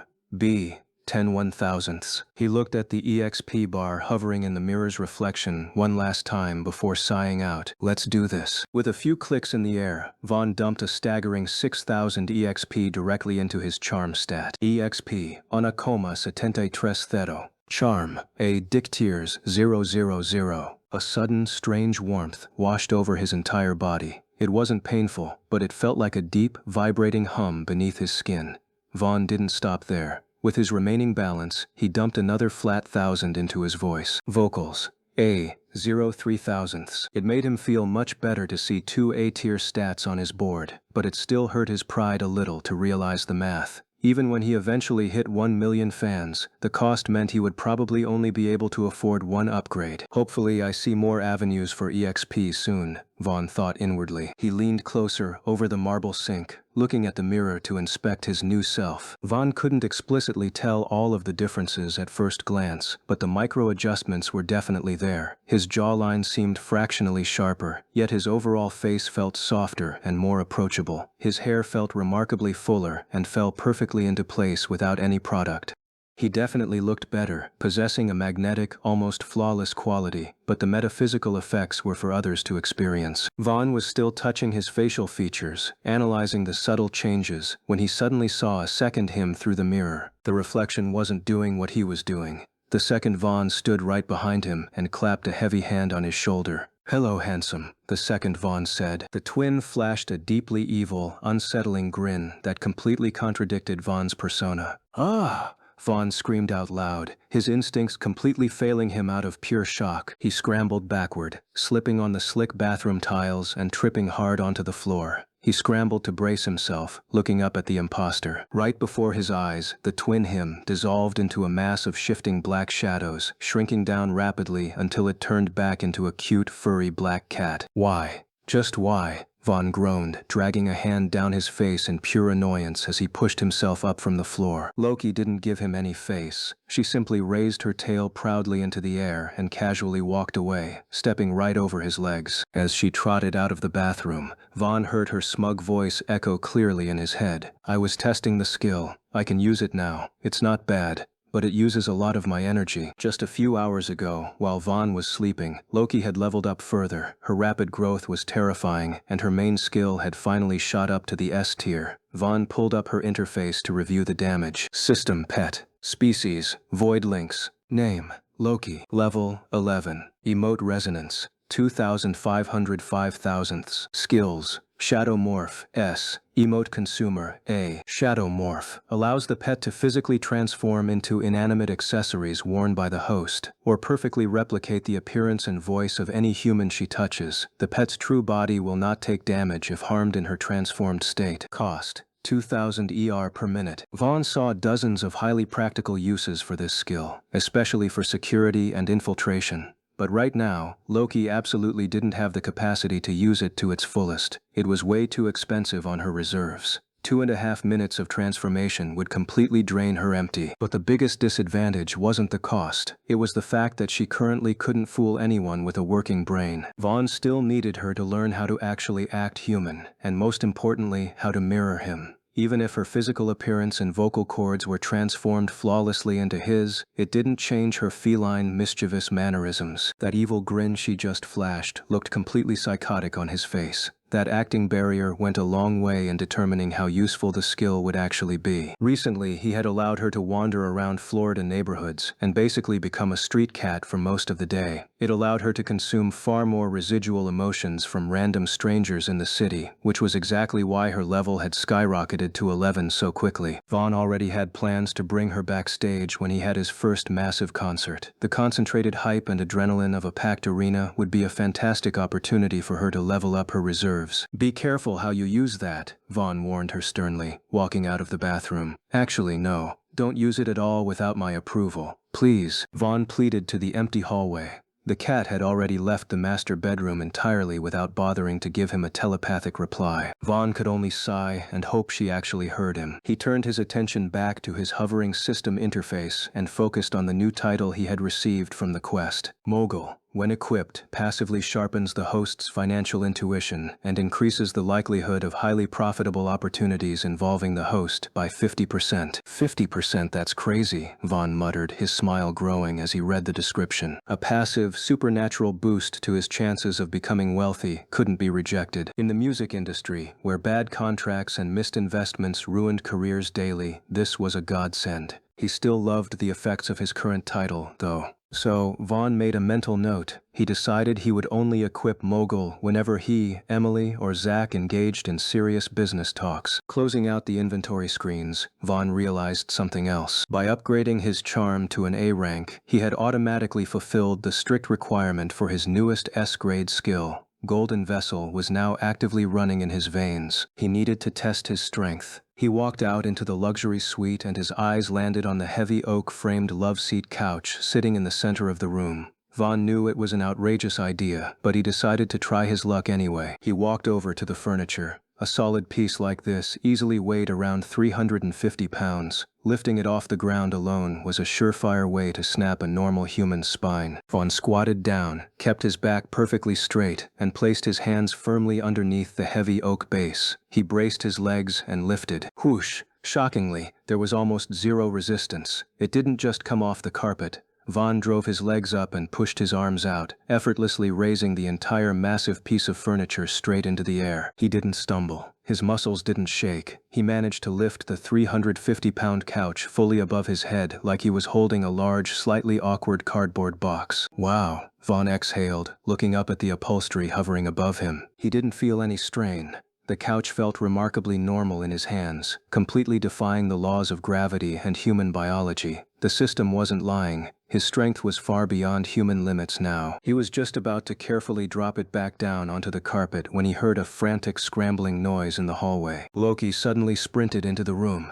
Clamped firmly in the black cat's mouth was a tablet. "Get back here, you little menace," a familiar voice yelled. Chapter 123. Unfortunate injury. Following immediately behind the cat was Emily. His manager was sprinting way too fast. She lost her footing at the entrance of the suite, tumbled forward, and fell clumsily into the open room by mistake. Emily groaned, catching herself awkwardly on her hands and knees. She blew a strand of hair out of her face and looked up, scanning the room to find the thieving cat. Instead, her eyes landed directly on Vaughn. Emily completely froze. Her mouth slowly fell wide open as she stared at her artist casually standing in the center of the room, holding a 350-pound couch entirely above his head. Vaughn's mind raced at light speed. If he set the couch down gently, the secret was completely out. There was no explanation for an ordinary human doing what he was doing without his spine snapping in half. He had to react immediately. Skill activated. Emote. Instantly, the relaxed, unbothered expression on Vaughn's face vanished. He forced his facial muscles to contort into a mask of pure, agonizing strain. He made his arms shake violently, acting as if the sudden shock of Emily barging into the room had broken his adrenaline-fueled concentration. "Ah!" Vaughn yelled loudly, letting his grip intentionally slip. He allowed the heavy oak frame to tilt backward, mimicking a total loss of muscle control. He stepped to the side, trying to let the massive piece of furniture crash onto the carpet beside him. But his acting didn't work out as perfectly as he planned. In his haste to sell the struggle, Vaughn miscalculated the angle of the drop.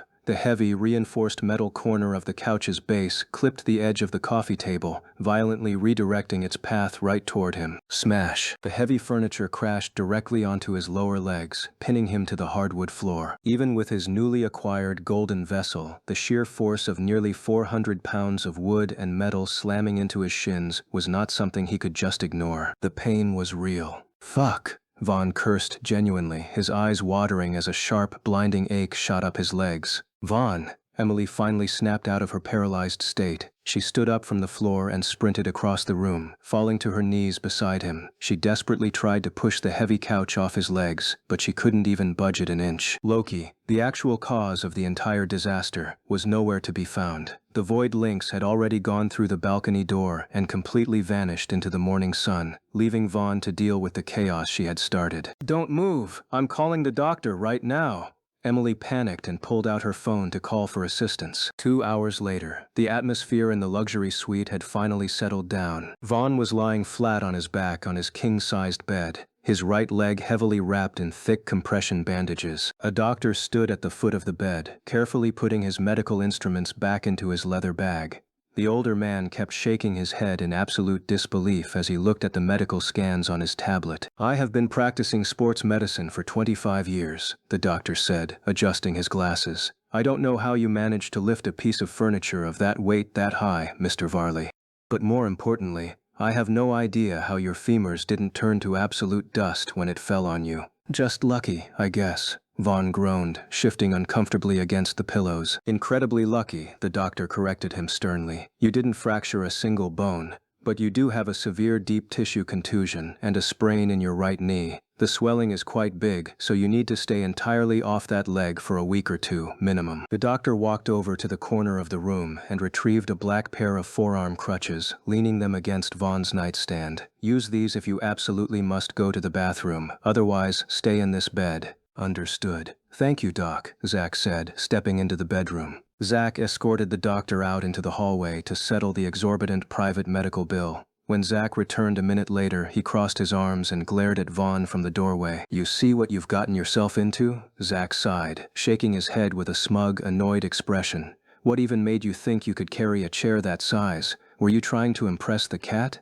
Vaughn groaned in pain, picking up a pillow and throwing it weakly to push Zach's smug face away. His mind was entirely on Loki. That damn cat had caused all of this to happen by stealing Emily's tablet and starting a chase, and now he didn't even know where she was. She had just caused absolute havoc and left the mansion as usual to go consume random emotions on the streets. "It's also Emily's fault," Vaughn grumbled, deflecting the blame. He pointed at his manager, who was sitting nervously on the edge of a nearby armchair. "I mean, she rushed into my suite without knocking. It startled me. I dropped it because I was surprised." Emily opened her mouth to argue, but she quickly closed it, biting her lower lip. She knew she was in the wrong for compromising his privacy. But even though he was clearly in pain right now, her brain was still completely stuck on the first thing she saw. The sight of him lifting that massive couch effortlessly over his head for a fraction of a second still remained in her memory. She didn't even know if that was possible, or why he had completely understated what he did when the doctor interrogated him about the incident. "Sorry for that," Emily finally sighed, rubbing her temples. "I really am. But Zach is still right, Vaughn. You literally have a state-of-the-art gym in the basement. Do you know how heavy that couch is? It's almost 400 pounds. Vaughn scratched the back of his head, offering a light, charismatic laugh to ease the heavy tension in the room. "Well, what matters is that I'm all right. Or, I'll be fine soon." "Yeah," Emily trailed off, pulling her tablet into her lap. She looked highly stressed. "But I'll have to immediately cancel the upcoming promotional show this Thursday, and probably the television appearance scheduled for next week, too." Vaughn frowned. He hated canceling shows, especially right after an album release. His mind quickly flashed to the system store. He remembered he had seen recovery pills in the past. He didn't have them saved, but he could gamble with his vouchers and hope to see one on the showcase. That should heal him. "No, don't cancel it yet," Vaughn said quickly. "Hold off on making the calls. I might be completely fine by then." Emily raised an eyebrow at him, looking at him like he had lost his mind. Thursday is only 4 days away, Vaughn. Didn't you hear the doctor? You have a massive contusion. I absolutely won't allow you on a stage until you fully heal. Vaughn wanted to disagree, but he caught Zach giving him a highly suspicious look. If he magically healed a severe muscle tear in 2 days, it would raise way too many questions. He couldn't afford any more anomalies today. Okay, fine, Vaughn conceded smoothly, leaning back against the headboard. Cancel only Thursday. We'll play it safe. He smoothly pivoted the conversation away from his legs. But what about the album streams? It's been out for over a day now. The numbers must have updated by now, right? Emily and Zach crossed eyes and smiles before Emily turned back to face Vaughn in excitement. Well, Emily started, you currently have 4 different songs sitting in the top 10 of the Musicify New Releases global chart. Vaughn's eyes widened. 4? It doesn't even matter, is currently sitting at number 1. Coming Home is right behind it at number 2. Frozen Attitude is holding strong at number 6, and You're Gonna Come Home just returned to number 9. Vaughn let out a loud, triumphant laugh. That wasn't just a successful release, that was an absolute chart monopoly. As for the rest of the track list, Emily continued, they are all comfortably sitting in the top 20. Vaughn's smile grew even wider. Hearing how incredibly well Lost and Found was doing made the throbbing pain in his leg completely fade into the background. Everything had all paid off flawlessly. Zach walked over to the bed and clapped Vaughn lightly on the shoulder. You're burying the lead, Em. Zach grinned down at Vaughn. Tell him about the record. Record? Vaughn asked, looking between the two of them.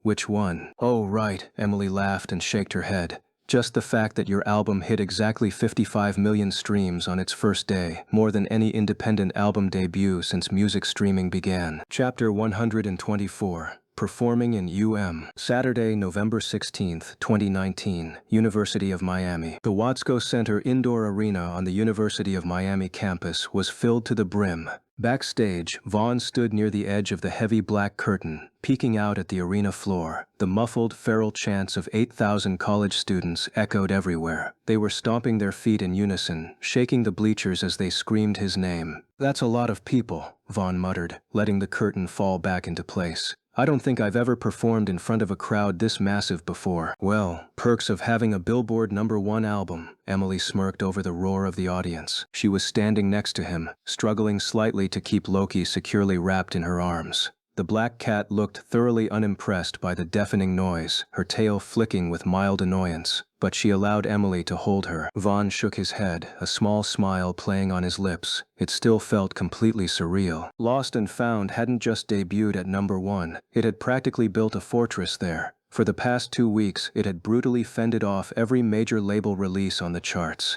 The streaming numbers were steadily climbing into the hundreds of millions, and his social media metrics were off the charts. But looking around the Watsco Center hit Vaughn differently than just commercial success. It was deeply personal. This was the University of Miami Homecoming Fest. In his previous life, he had attended this exact festival, and right now he was standing backstage as the headliner. Life had a crazy way of coming full circle. You know, Vaughn said, turning his attention back to his manager. You never actually told me how they picked me for this. Usually book safe, legacy pop acts for Homecoming. How did I get the main slot? Because the students basically held a mutiny, Emily explained with pride. The student government sent out their usual email poll for the festival. Instead of voting for the options, the students started a massive TikTok campaign. They flooded the system. You got 90% of the write-in votes. Vaughn raised an eyebrow with an impressive look. Seriously? Seriously, Emily nodded. They threatened to boycott the show if it wasn't you. The university had no choice but to open the vault to keep the peace. You're getting paid $150,000 for a 45-minute set tonight. Vaughn felt really touched. That was the power of a loyal fan base. No one even cared that he was a dropout from the very same university. All right then, Vaughn sighed, rolling his shoulders to loosen up. I guess I owe them a good show. Just try not to drop any heavy equipment on your leg while you're out there, Emily teased, glancing down at his right leg. Always, Vaughn winked. The arena lights suddenly cut to pitch black. The crowd of 8,000 college students erupted into a unified scream. Vaughn, Vaughn, Vaughn. A single, warm, white spotlight clicked on, illuminating the center of the stage. There was no massive DJ setup or backup dancers. There was only a simple wooden stool and a microphone stand. Vaughn walked out from the shadows. The screen screams reached a fever pitch. Because he was still supposed to be recovering from his leg injury, Vaughn didn't sprint to the chair. He just walked with a cool swagger to the center of the stage, grabbed an acoustic guitar waiting on the stand, and sat down on the stool. "Thank you for welcoming me, Miami." Vaughn grinned at the crowd. Having equipped street performer, it helped reduce how much people wanted to interrupt. "So let's start a little slow tonight." He strummed the first chord. Instantly, the chaotic mosh pit turned into silence.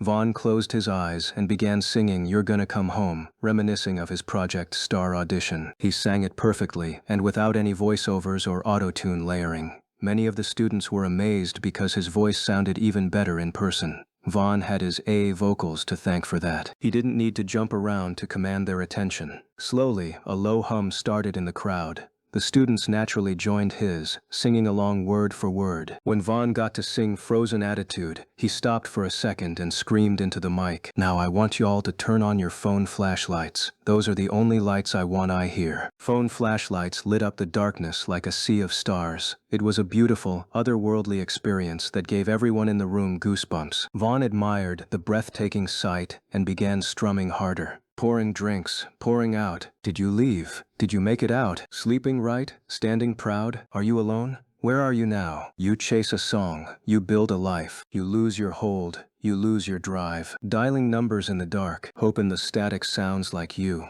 The song had a very high energy, and many of them sang after him as he approached the chorus. When the acoustic tracks finished, the vibe instantly shifted. Vaughn stood up from the stool. He pushed it aside and strapped the guitar firmly over his shoulder. The stage lights flared from warm white to pulsing aggressive reds and blues. "All right, we're done being sad." Vaughn smirked into the mic. The heavy, infectious bass line of "Welcome" dropped, hitting the audience directly in the chest. The Watsco Center exploded. The floor of the arena literally bounced as thousands of students started jumping. Vaughn began pacing the stage. He didn't run, but his confident strides carried a heavy, untouchable aura.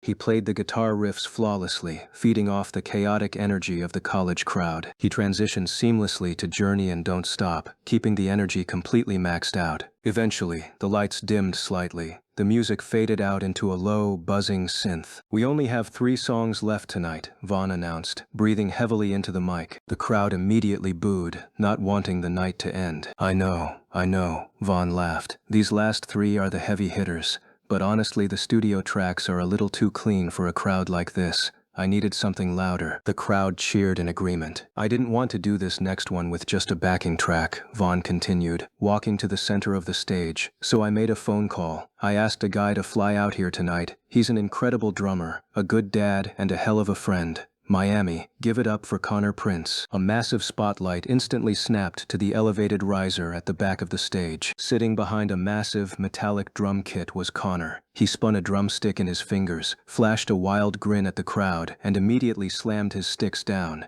Everyone recognized Connor immediately, and it made the screams in the stadium to multiply and become deafening. Connor didn't waste time to rip into a terrifyingly fast, adrenaline-pumping drum solo. The cymbals crashed, the kick drums shook the arena walls, and the college students completely lost their minds. When the solo peaked, Connor perfectly transitioned into the steady drumming intro of "1,000 Miles." While the piano beats backed from backstage, Vaughn grabbed the mic off the stand and commanded the front of the stage. The best part was when they transitioned to "Coming Home," which was currently the second best song in the album.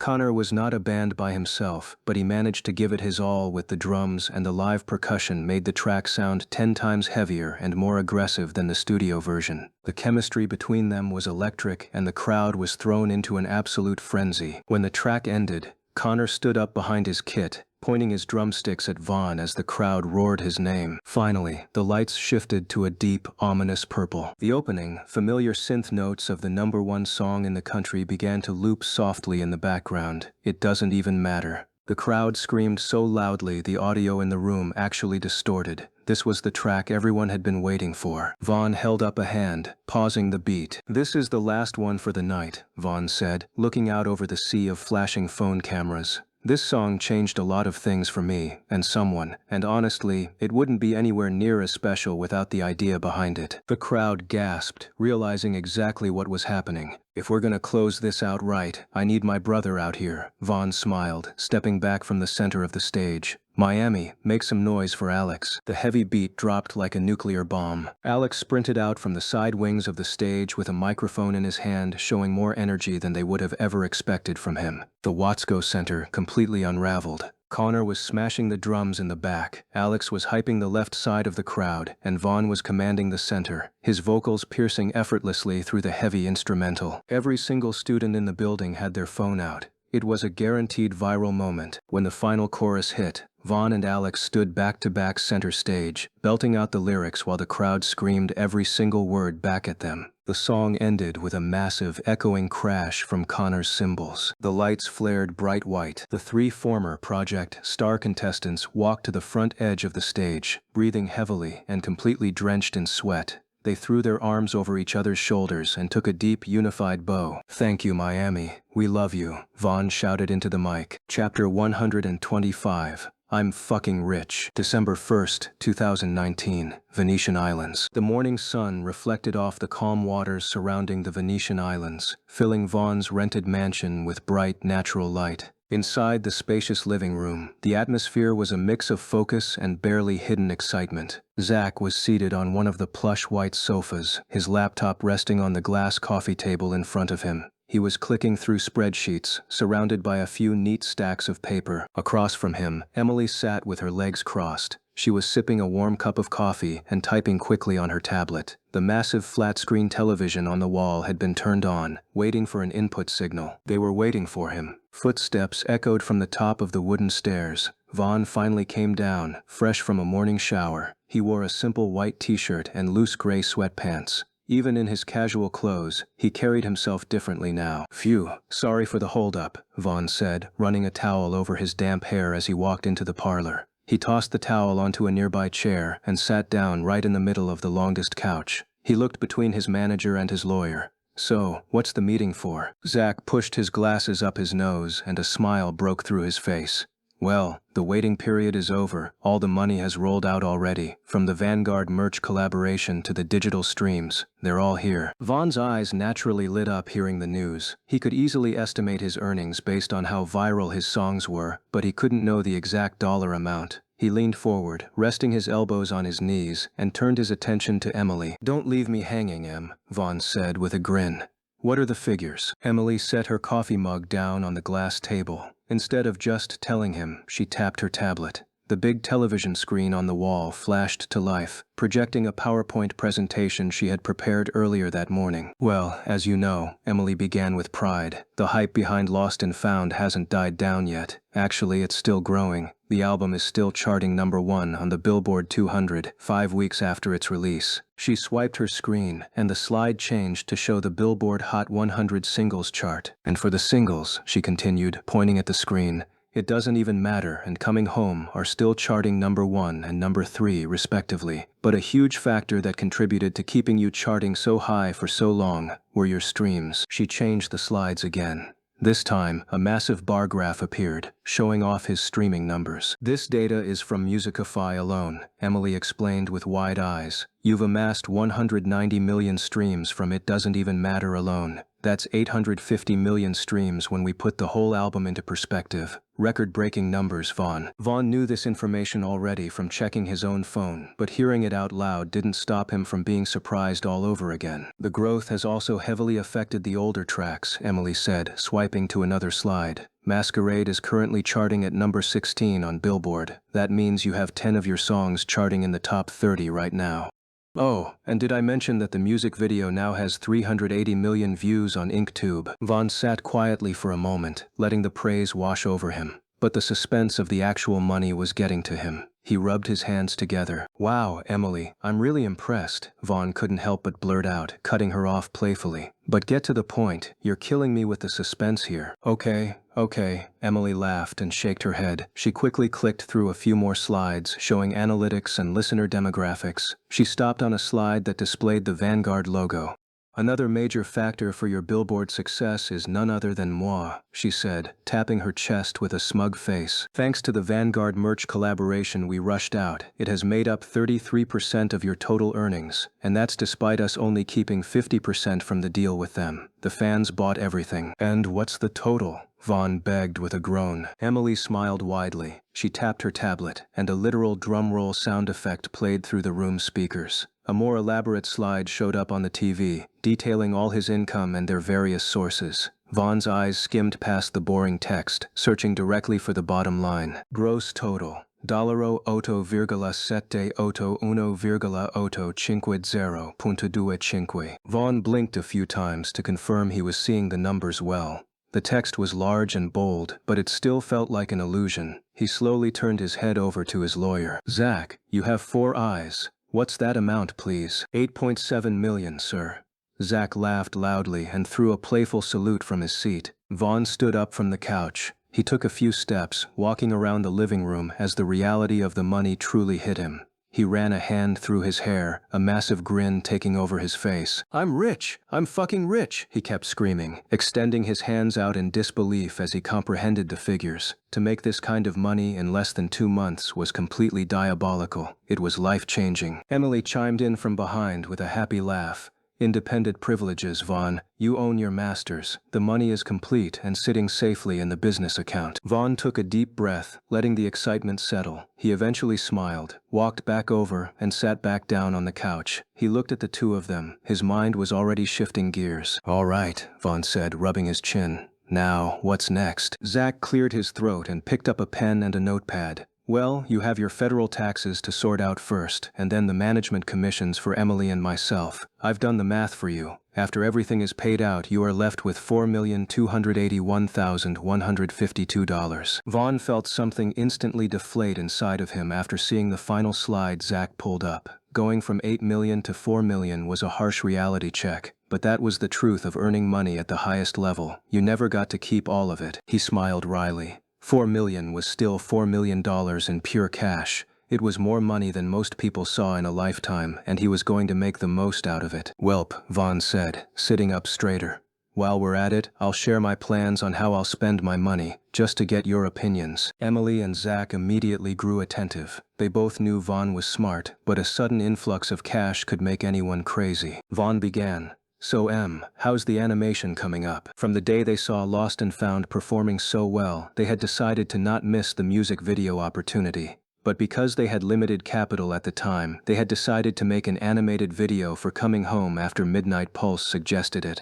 The animation studio had been working on it for weeks. They recently contacted me, Emily replied, checking her notes. They said you can have the first look by the 13th, so if there are no major changes, everything should be fully ready to drop by the 15th. Great, Vaughn said with a nod. I'm looking forward to that. And while we're at it, I have 3 more music video ideas. The budget for them is going to be $700K total, and they'll be for You're Gonna Come Home, 1,000 miles, and it doesn't even matter. Emily frowned slightly. But Vaughn, isn't $700K too much? You don't need to spend so much on videos if we're being honest. Nah, it's just enough, Vaughn explained calmly. The ideas are worth visualizing, and I have crazy ideas in mind. It will go a long way to keep the album in discussion for a long time. After making Emily realize the importance of the visuals, Vaughn did the quick math in his head.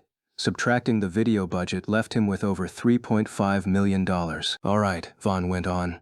From the remaining cash, I'll set aside $1.5 million to buy some stocks soon enough. Zach almost choked on the water he was drinking when he heard Vaughn's declaration. 1.5 what? Vaughn laughed at the lawyer's reaction. Chill, man. Trust me on this one. I know what I'm doing. I'll tell you when I make my move, and if you two are wise, you'd better follow suit and copy my actions. I won't say anything else about it for now. Emily and Zach looked at each other without raising any other questions. It sounded like a massive gamble, but Vaughn hadn't been wrong about anything yet. That leaves me with just about $2 million left, Vaughn said, tapping his fingers on his knee. Next, I'll buy a new house. With how much? Emily asked. What type of house are we talking about here? I'm considering a modern estate in Pinecrest, Vaughn replied smoothly. Something very private, over 10,000 square feet. A place where I can build a real studio. Zach shook his head, instantly doing the real estate math. An estate like that in Pinecrest might easily bleed into the $10 million range. Taking on a huge mortgage right now isn't really advisable for such a move yet. Don't worry about it, Vaughn said confidently. I'll probably pay 10% down after getting a jumbo mortgage. As for the future, I have plans, of course. I'll be able to pay it off. Zach sighed but finally nodded. All right then. We'll discuss more about what exactly you want so we can start house hunting right away. Sure. I'll send you a list of features this evening, Vaughn said. He then turned back to his manager. Is there anything else I might have to start getting ready for? Emily suddenly remembered something. She scrolled down on her tablet. Yes, there's news. It's about Julian. Hearing that hooked Vaughn's attention. He's releasing a Christmas EP this Friday, Emily told him, and he's featuring some big names on it. I'm just informing you in case it's useful info to you. A wide, competitive smile spread across Vaughn's face hearing the news. He hadn't screwed the charming prince over enough yet. Letting Julian take the spotlight for the holidays was simply unacceptable. What a time, Vaughn chuckled, his mind already racing with ideas. And I was also planning to drop a surprise single this week. He pulled his phone out of his pocket and unlocked the screen. It's time I call Aura.